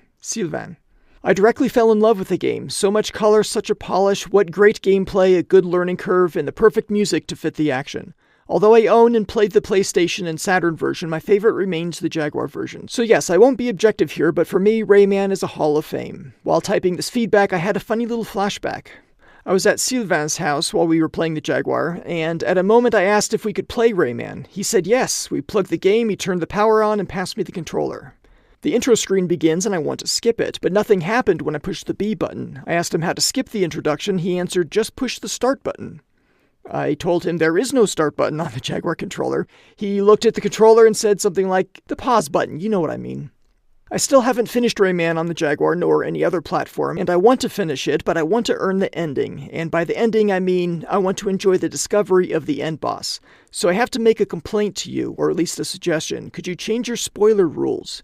Could you include the end boss and even the last level, if it is different enough from the rest of the game, in your spoiler section? Don't get me wrong, I love the Rayman episode. I laughed out loud when you called me for the magazine reviews. And as usual, you did a great job with it. But just the end boss, I do not want to be spoiled about him. I have two other minor issues with the episode. You forgot to mention that if you play with the Pro Controller, you can move while ducking using L and R, the shoulder buttons. You can move left and right. And the last minor issue, are you sure the music is in MIDI format? I remember having read on Yaronet, our forum in France, that SPSCD said that the music was FM synthesis. And finally, why do I play Rayman on the original cart is the difficulty of the game. There are certain levels I do not wish to do all over again. This is why I would rather continue my game on my 30-year-old cart. And now the big part, Atari 50 Anniversary Celebration. I own the game, 3 copies actually, one on my Atari VCS, and the 2 Switch steel boxes, which is quite rare in my video game collection, as I rather dislike steel boxes. But those 2 look just great. They almost look like a 2001 Space Odyssey monolith, but with the Atari Fuji logo. I'll send a picture to you. You can see the mighty Thor watching over my Atari jewels. But as I do not own a Switch, I play Atari 50 on my Atari VCS, and now I must tell you 2 stories in one. During the AC 2023, I saw an Atari VCS on Radiation's stand. I instantly fell in love with this device. It looks great, the design is just perfect, and the modern controller is rather comfortable to hold, and it is a nice versatile machine. You can play in console mode or use it as a Linux PC. The user interface is nicely made, and the game selection is nice. But it has problems. I'll make it short. Wade Rosen does not like it, so it is barely supported. It comes with 2 built-in emulators, one Atari 2600 and one Atari 7800. Too bad they failed to sign an agreement with Richard Whitehouse, so no built-in big PEMU, and that's a shame. It would have been so great for people like Reboot so that they could sell their game on the Atari store. But I can install big PEMU on Linux and play it there, so at least there's that. Today I own 2 Atari VCSs, one wooden facade as a console and one black facade as a Linux PC for Steam, GOG, some abandonware, and of course big PEMU. I do not regret my purchase. For me, it is the perfect retro gaming machine. Why should I pay €600 for a PS5 to play emulated versions of 16-bit games? I still must finish my PC setup, but once it is done and once I get the Atari Flight arcade stick, I might have the perfect configuration to play Atari 50. Yes, I also own the Steam version free of charge. Thank you, Atari. Atari granted free codes to any of the VCS owners wanting to get the first DLC, the first console war, which seemed to be impossible to port to the Atari VCS. Personally, I'd say too expensive to port on Atari VCS. Anyway, I love my Atari VCS. I will get every single Atari-published game on it. I love the Recharge series, mostly Yars Recharged. Ah, Yars, what a great underutilized franchise from Atari. Did you know it was one of the best-selling games on Atari 2600? And it is no arcade port, it is an exclusive game. Personally, I discovered Yars' Revenge on the plug-and-play Atari TV 10-in-1 console, and I loved it directly. I love the concept. What a shame that it had to wait so long for a second entry to the franchise, which was rather disappointing. But just imagine that, September 1994 release of Yars' Revenge 2000 by Jeff Minter on the Atari Jaguar.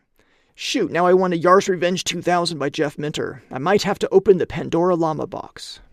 Alright, we'll just pretend I said nothing, shall we? So Atari 50, I met the AC 2023 firing up this game on the Atari VCS, and then I saw the Digital Eclipse logo, and at that moment I was directly reassured. Why? Because I enjoyed their work on 2 games, Atari Anniversary Edition on PlayStation, and Castlevania Symphony of the Night on Xbox Live Arcade, and certainly PSN as well. And on both games, they did a great job. On Atari Anniversary Edition, while it is only a small selection of games, only 12 and only arcade hits, they introduced the interviews and the horizontal presentation. The emulation is quite good, and at least to me, I never played those games in the arcade. As for Castlevania on XBLA, the emulation is perfect. They even reproduce the same slowdowns and the same transparency effect. And as it is one of my all-time favorites, I played it through and finished it 5 times on my Xbox 360, and surely almost 20 times in all versions of the game. So if Digital Eclipse did Atari 50, they obviously did a great job, period. I must confess I did not own nor play the arcade games, nor the Atari 2600. I am too young for that, but do I need to? Thankfully today there are EverDrive and GameDrive, but mostly the friends I made on conventions who made me discover Atari 2600, 7800, ColecoVision, and Television, Vectrex, and so on. So I have a more or less precise feeling on how these games must be played. What do I think of the games on Atari 50? I'm pretty sure the emulation is almost perfect. I think the selection is alright, though a bit lacking. The absence of Battle Morph is disappointing. ST games such as Dungeon Master and MIDI Maze should have been included as well. Hopefully they will be added later. The Jaguar selection is also lacking. Iron Soldier should have been added. After all, Atari still owns the IP. But besides those little missing games, I think Atari 50 offers a nice collection of games and a nice trip through video history from a technical point of view. And now let me share my opinion on the Jaguar games in this compilation. Atari Kart. It is okay. The conversion is fine and it plays well enough to be enjoyable. Club Drive. Another good conversion. I even played it with my son and we had fun together. Cybermorph. At last, a version with the save feature. I will finally be able to finish the game. And now I am asking myself, when I finish it, will I be able to mark Cybermorph as completed on my collection management app? Evolution Dino Dudes. The port is nice. I have a small issue with the controls, but once I master them again, I'll be able to enjoy this title again. I'm sure of that.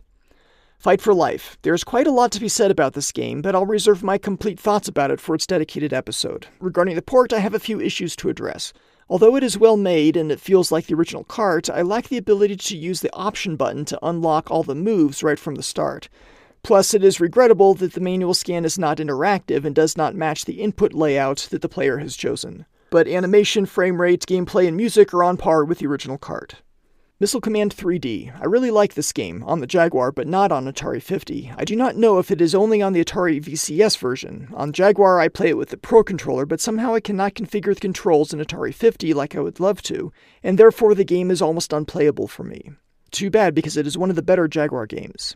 Ruiner Pinball. I'm not a big pinball fan, neither the real pinball machine nor the pinball video games. I have not played the real Kart that much, so I cannot really compare. The controls feel a bit awkward and not natural, although it should be easy to be done right, but the customization options are not versatile enough, at least to me. But the conversion is okay and it plays quite nicely. Tempest 2000. Alright, I know I should be thrilled to have this game on the Atari 50 compilation, but I have not played it that much. I remember it to be fine and quite solid as a port. Trevor McFur and the Crescent Galaxy.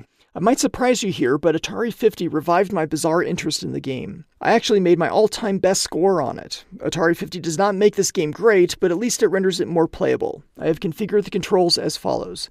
A, shoot, X, bomb, right bumper, cycling the super weapon, right trigger, firing the selected super weapon. So I can maintain shoot and bomb with my right thumb. This makes the game a bit easier, but the hit detection is unforgiving. A shame no one made a better version of this game. It would have been a great shmup. But at the end with Cybermorph, Trevor McFur is the Jaguar game I play most on Atari 50. Globally, the conversions are nicely done. I personally lack the option to activate the cheat codes, but I can understand why they did not implement this feature. For me, Atari 50 has set a new standard for video game compilations, having a nice and wide selection of games and a historical aspect that'll attract the nerdiest of us, like me. I also really love the fact that even 3 years after its launch, Atari is still making it live with the 2 DLCs, First Console War, and the Namco DLC. Maybe we'll have some others like a Taito DLC and some additions to the Atari library such as Dungeon Master, MIDI Maze, Iron Soldier, and Let's Be Wild Battle Zone. Just a shame it won't be on the Atari VCS. I think that'll be all for now. I promised an audio submission so that you could rest your vocal cords, but at the end I went with email. As for me, it was easier. Years ago I bought a nice microphone, but I need to dig through my ex-wife's cellar to find it, and, real-life stuff, Claire Obscura, Expedition 33, write a feedback to Shinto, all those things make me procrastinate this evacuation. I'll end this feedback and wish a happy and wonderful new year to you and your close ones, and as a podcast host, I wish a great podcasting year 2026. To you, Bishop, I wish a great digital year 2026, and I'm looking forward to the next step in the little scheme of yours. Oh, and by the way, try to conquer Europe. We are waiting for you, especially here in France. We have more than 300 cheeses, and just because no perfect human being can rule us correctly, how would a podcast robot rule us? What do you have to say about that? And finally, I wish a wonderful year 2026 to all the listeners of the Atari Jaguar Game by Game podcast. Wow, Aritheus. Okay, thank you so much for all of that. Let me go back through it and add some commentary. Yeah, I never thought that the JaguarCD resembled a toilet. But I guess I could see it in retrospect. Kind of. It does fit the Jaguar design perfectly, and I do think it's a cool-looking console all put together. Braindead 13 is the one that I don't have for my collection. I did get Space Ace off of eBay, but yeah, I've got everything except for Braindead 13. That one is super expensive. I missed my opportunity to buy it at retail, and I kind of regret that. I didn't have any money at the time, but yeah, excuses. Yeah, your segues are on point in this email. I had forgotten about the Jaguar CF. I do like the compact flash form factor. It's fully compatible with IDE, and it's just a nice little sturdy card. I wish it lasted longer than it did. I've still got a few kicking around here somewhere. I understand the point about only playing the commercial releases that you actually own. I actually do the same thing. I've got all the ROMs, but I've got a separate folder titled Not Yet on my game drive, and that has the forbidden ones that I can't play until I actually buy the cartridge. I've got most of the games, but there are a couple stragglers out there. Mine is also loaded with the free Atari ST ports. Some of those are really good. Star Wars stands out, and I love Joust, how they got all the different sound effects from the different versions of Joust in there.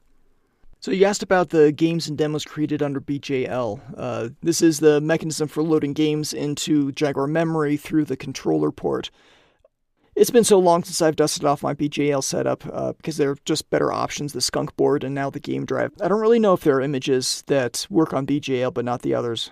I think I have long since deleted my BJL collection of images. Yeah, if only everybody had Bishop in their home so that they could power cycle the Jaguar for you. I'm sure Bishop's working on that. Okay, on to Rayman. I totally get what you're saying about expanding the spoiler section to encompass the final boss, and I will try to do that in the future. The final level, I guess it kind of depends. If it's, as you said, a special kind of level. I did not know about the Pro Controller bit. I don't usually use the Pro Controller when I'm testing a game unless it is specifically designed with Pro Controller in mind. So this is news to me. I didn't know that you could move while ducking by using L and R, the shoulder buttons. This is also 4 and 6 on the regular keypad. So, yeah, thanks for the info. I really didn't know that. The MIDI format is more of a file format, and the output can be FM synthesis, or it could be wavetable synthesis, depending on the hardware and or software in place. So, both can be true, MIDI format and FM synthesis. I do get what you say about not wanting to do some of these levels all over again. I totally understand that. And how cool is it that you are still working off of the same Rayman cart after 30 years? I think that's awesome. Thanks again, Aritheus, for your text submission, and I look forward to future feedback.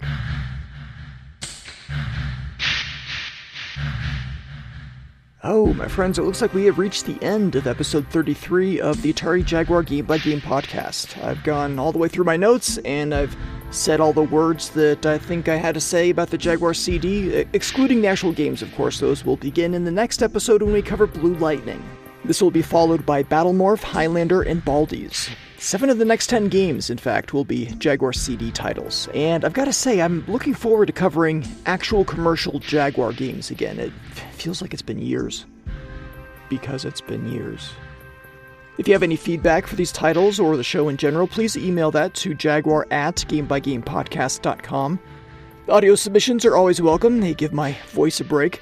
All show information, including progress on the next episode, can be found on the web at jaguar.gamebygamepodcast.com. I've got some housekeeping and story time coming up after the closing theme, so you can stick around for that or spin down now. Either way, please remember that there is a lot of good out there in this world of ours, even with widely ridiculed video game consoles, and their even less popular CD peripherals. So do try to keep an open mind and a joyful heart. Thank you for listening.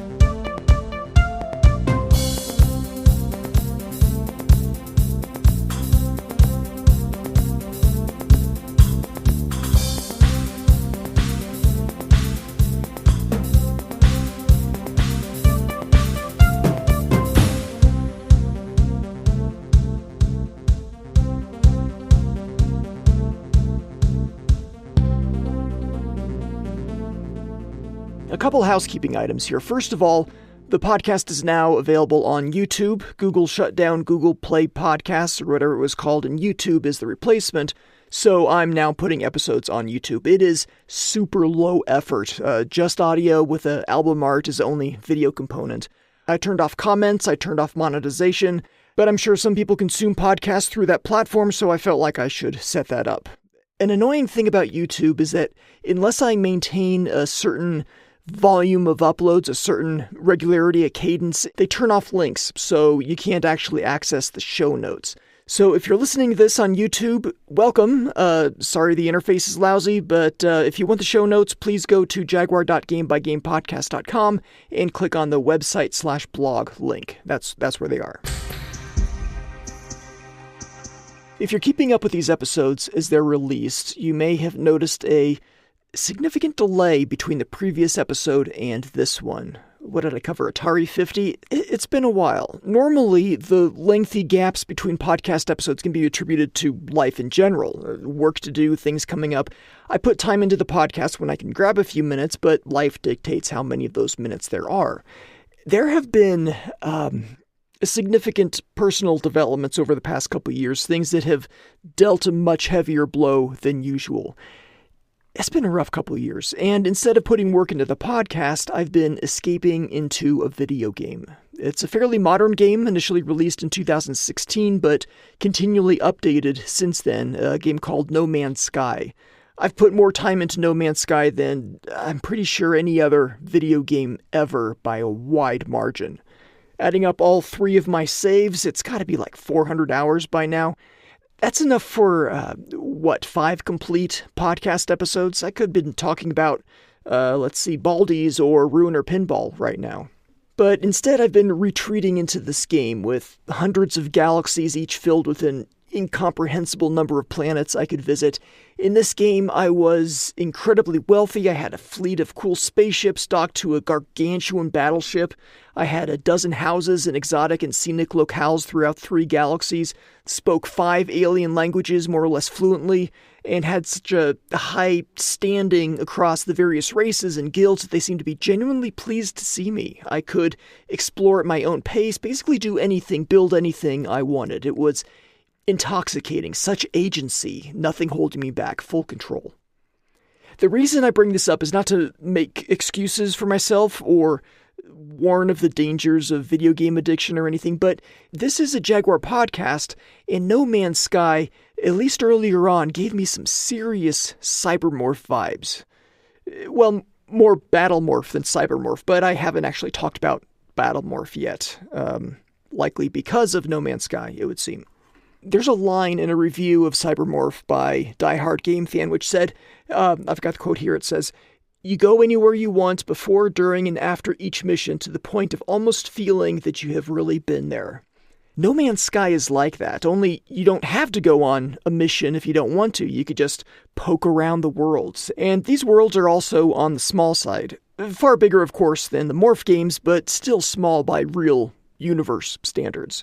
And when you've seen a little bit of a world, you pretty much have seen all it has to offer. There may be some bodies of water you could enter, or caves, but effectively spend some time on a planet and you almost feel like you really have been there.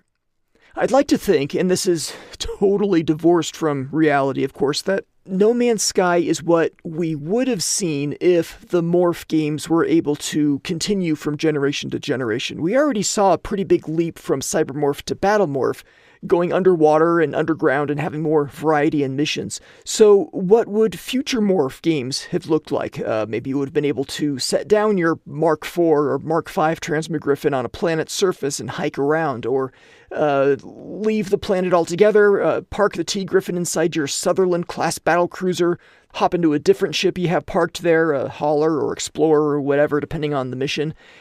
So yeah, totally delusional on my part, but I can pretend No Man's Sky is a spiritual successor to Cybermorph and Battlemorph, the logical progression of those games 20 plus years later, and maybe that was part of the draw for me, but I'm not trying to escape from reality into a colossal procedurally generated universe, not today, so let's get into some story time. And now, story time with Shinto.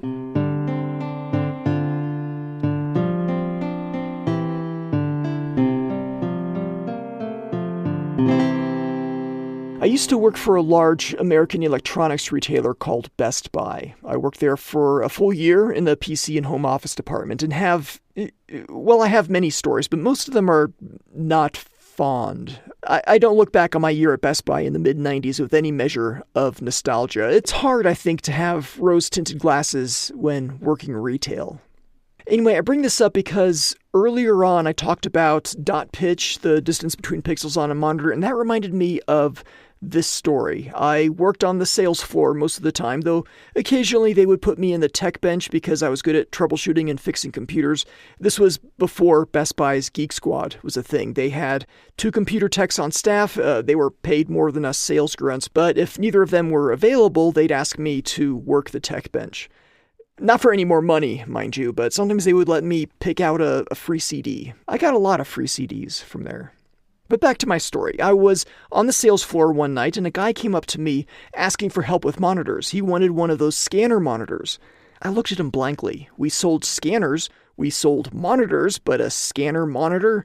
Did it have like a flatbed mounted on top or a built-in sheet-fed scanner or something? Those sheet-fed ones were pretty crappy, a thin bar that could take one page at a time and scan it almost always, I think, in black and white. But no, that's not what this guy was asking for. He wanted the kind of scanner where you could hold the paper up to the screen, the glass of the cathode ray tube, you know, where the picture is, and it'll scan the page. Maybe this was in a movie or something he watched. I couldn't tell him, no, that's not a thing. How would that even work? So instead, I tactfully said something like, no, we don't have anything like that in stock. If this sounds familiar to you, if you watched some crappy early 90s movie or TV show where they could press a piece of paper up against the face of their monitor and have it scan, please let me know. I've been curious where this came from. Oh, also, while I worked there, I sold a joystick to the local TV weatherman. Yeah, he was much shorter in person. Weird Al Yankovic, I think it was in his Mandatory Fun album, had a song called Lame Claim to Fame, so this is mine. My lame claim to fame is that I sold a joystick to the weatherman of the local CBS affiliate. Yeah. Oh, there's also that time that I wired up legendary boxer Sugar Ray Leonard with a wireless lapel microphone, but the less said about that one, the better. Oh, yeah, and I've got one more. I worked a trade show at a venue where a security guard had an actual line in a Kevin Bacon movie. So, yeah, there's that too. My friend Sert and I used to send long, rambling emails back and forth. Well, his were generally longer and ramblier than mine, rife with typos, but a couple of times I tried to outlong and outramble him. On one of those, I tried to leave in typos, and when it looked like there weren't enough, I went back and added some more. One email in particular I sent on Monday, August 21st, 1995 at 2:11 in the morning. It was a stream of consciousness rant that included the phrase, JaguarCD, I really want my JaguarCD. I then went on to complain about the TV show Sliders, including such observations as, why don't they slide into a world where a member of the group isn't famous? And what would happen if they slide into a reality where the Earth exploded 6.4 billion years ago? That would kind of suck. I complained, but I still watched that show, at least up until they killed off John Rhys Davies' character, and probably a season after that. Oh, spoiler alert, sorry. I also, in this email, mentioned how much Electronic Gaming Monthly liked Cannon Fodder on the Jaguar. I probably mentioned in the Cannon Fodder episode that Sert was a fan of this game on the Jaguar. There were also a couple references to a MUD that we used to play called Zabesta, and a word or two in Klingon. I may have been a dork back then. Ugh, good thing I grew out of that.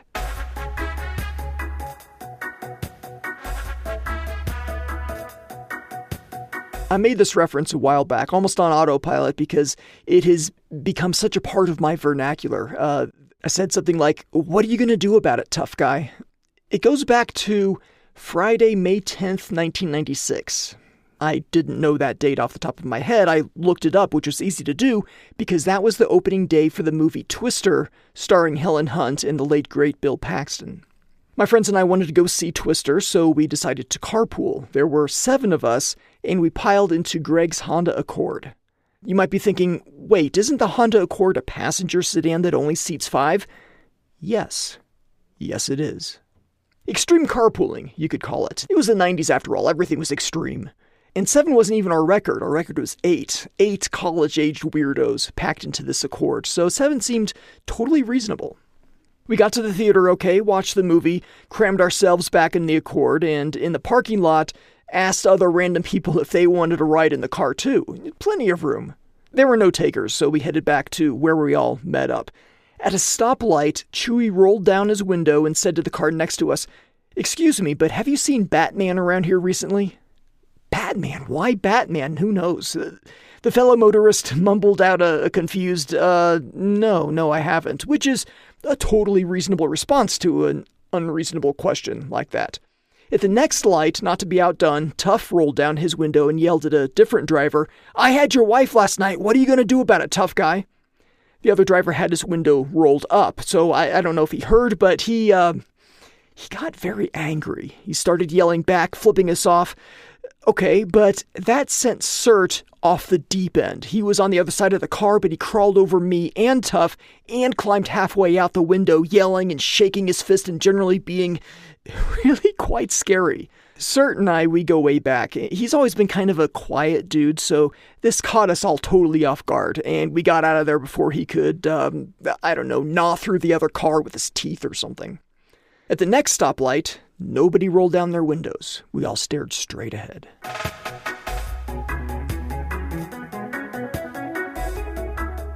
I worked at a pizzeria for about a year in 1995, delivering pizzas, and one of the other drivers was talking about a new laser tag arena that had just opened up in town. Now, I had known laser tag from the late 80s, from Worlds of Wonder Stadium not included, so this being a thing again in 1995 came as a surprise.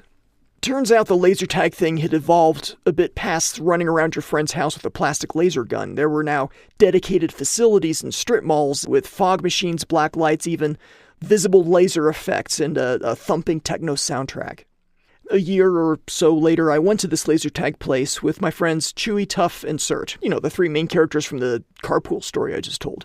We were hanging out at Chewie's apartment, trying to think of something to do, and this is what he suggested. I wasn't dressed for this sort of thing. I had on jeans and a white t-shirt, which, under the black lights of the arena, made me, somewhat less than stealthy. I might as well have been wearing an animated neon sign that said, me, shoot me, I'm right here.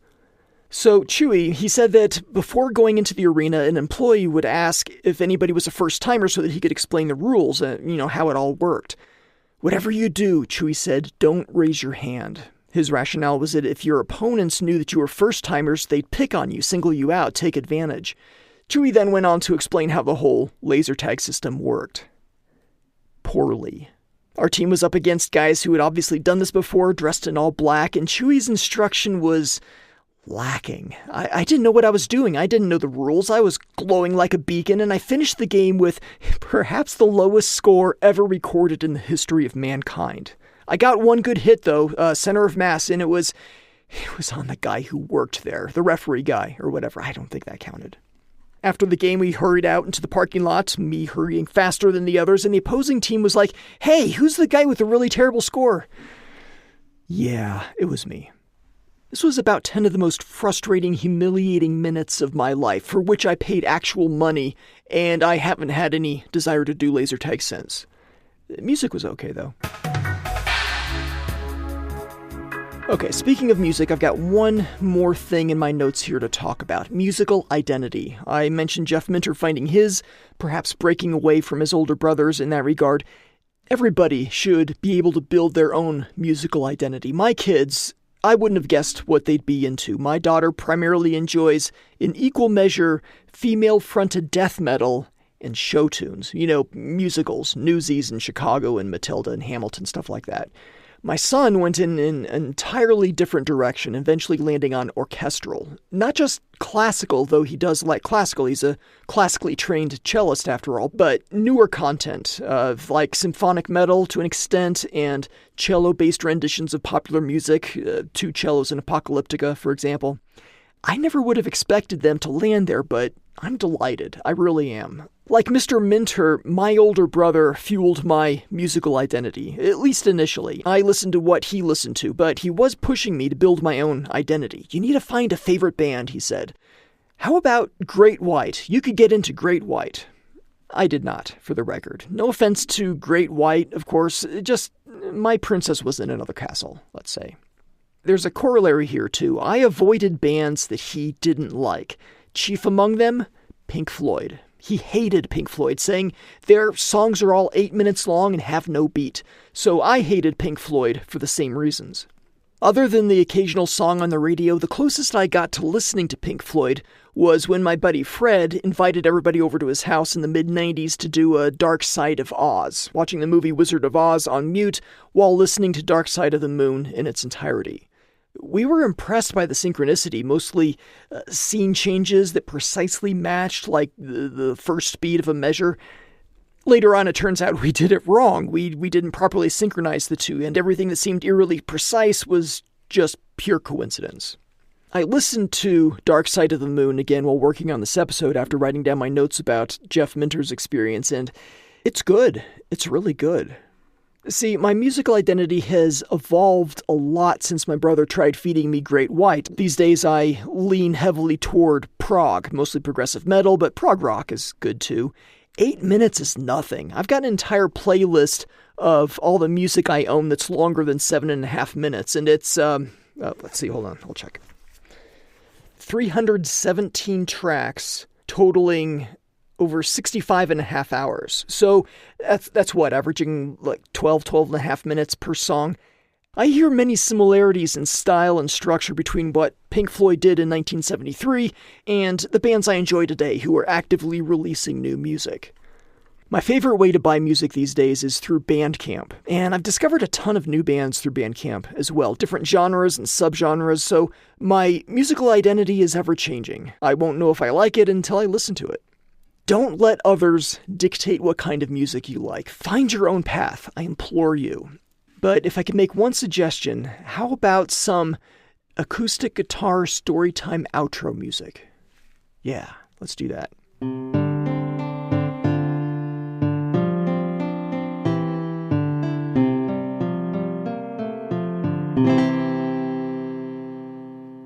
For that answer, we can turn to Hugh Johnson, formerly of the Retro Game Plug. Retro Game Plug. That is a heck of a podcast. All power adapters all the time. Welcome to the Atari Jaguar Game by Game podcast, the show where we take a good long look at Atari's last home video game console and its library, one game at a time. Whether you think the full Jaguar stack looks cool or looks like a 21st century commode, I'm glad you're here. I'm Shinto, your double-speed host, and in this episode we examine... Shinto, stop. In this episode we examine... Shinto, stop. What? What is it, Bishop? Finally sitting down to record after years of silence, and you just interrupt me before I can even get rolling on this. That's just it. What's just it? Years of silence. Yet you said double-speed host. Well, yeah, the Jaguar CD has a double-speed CD-ROM drive, and I try to come up with an intro each episode that ties me into the subject matter at hand. So, yeah, double-speed host... Oh, I see what you're getting at. Maybe I should think of something different and start over. Think of something different and start over. All right. Oh, I've got it. Take two.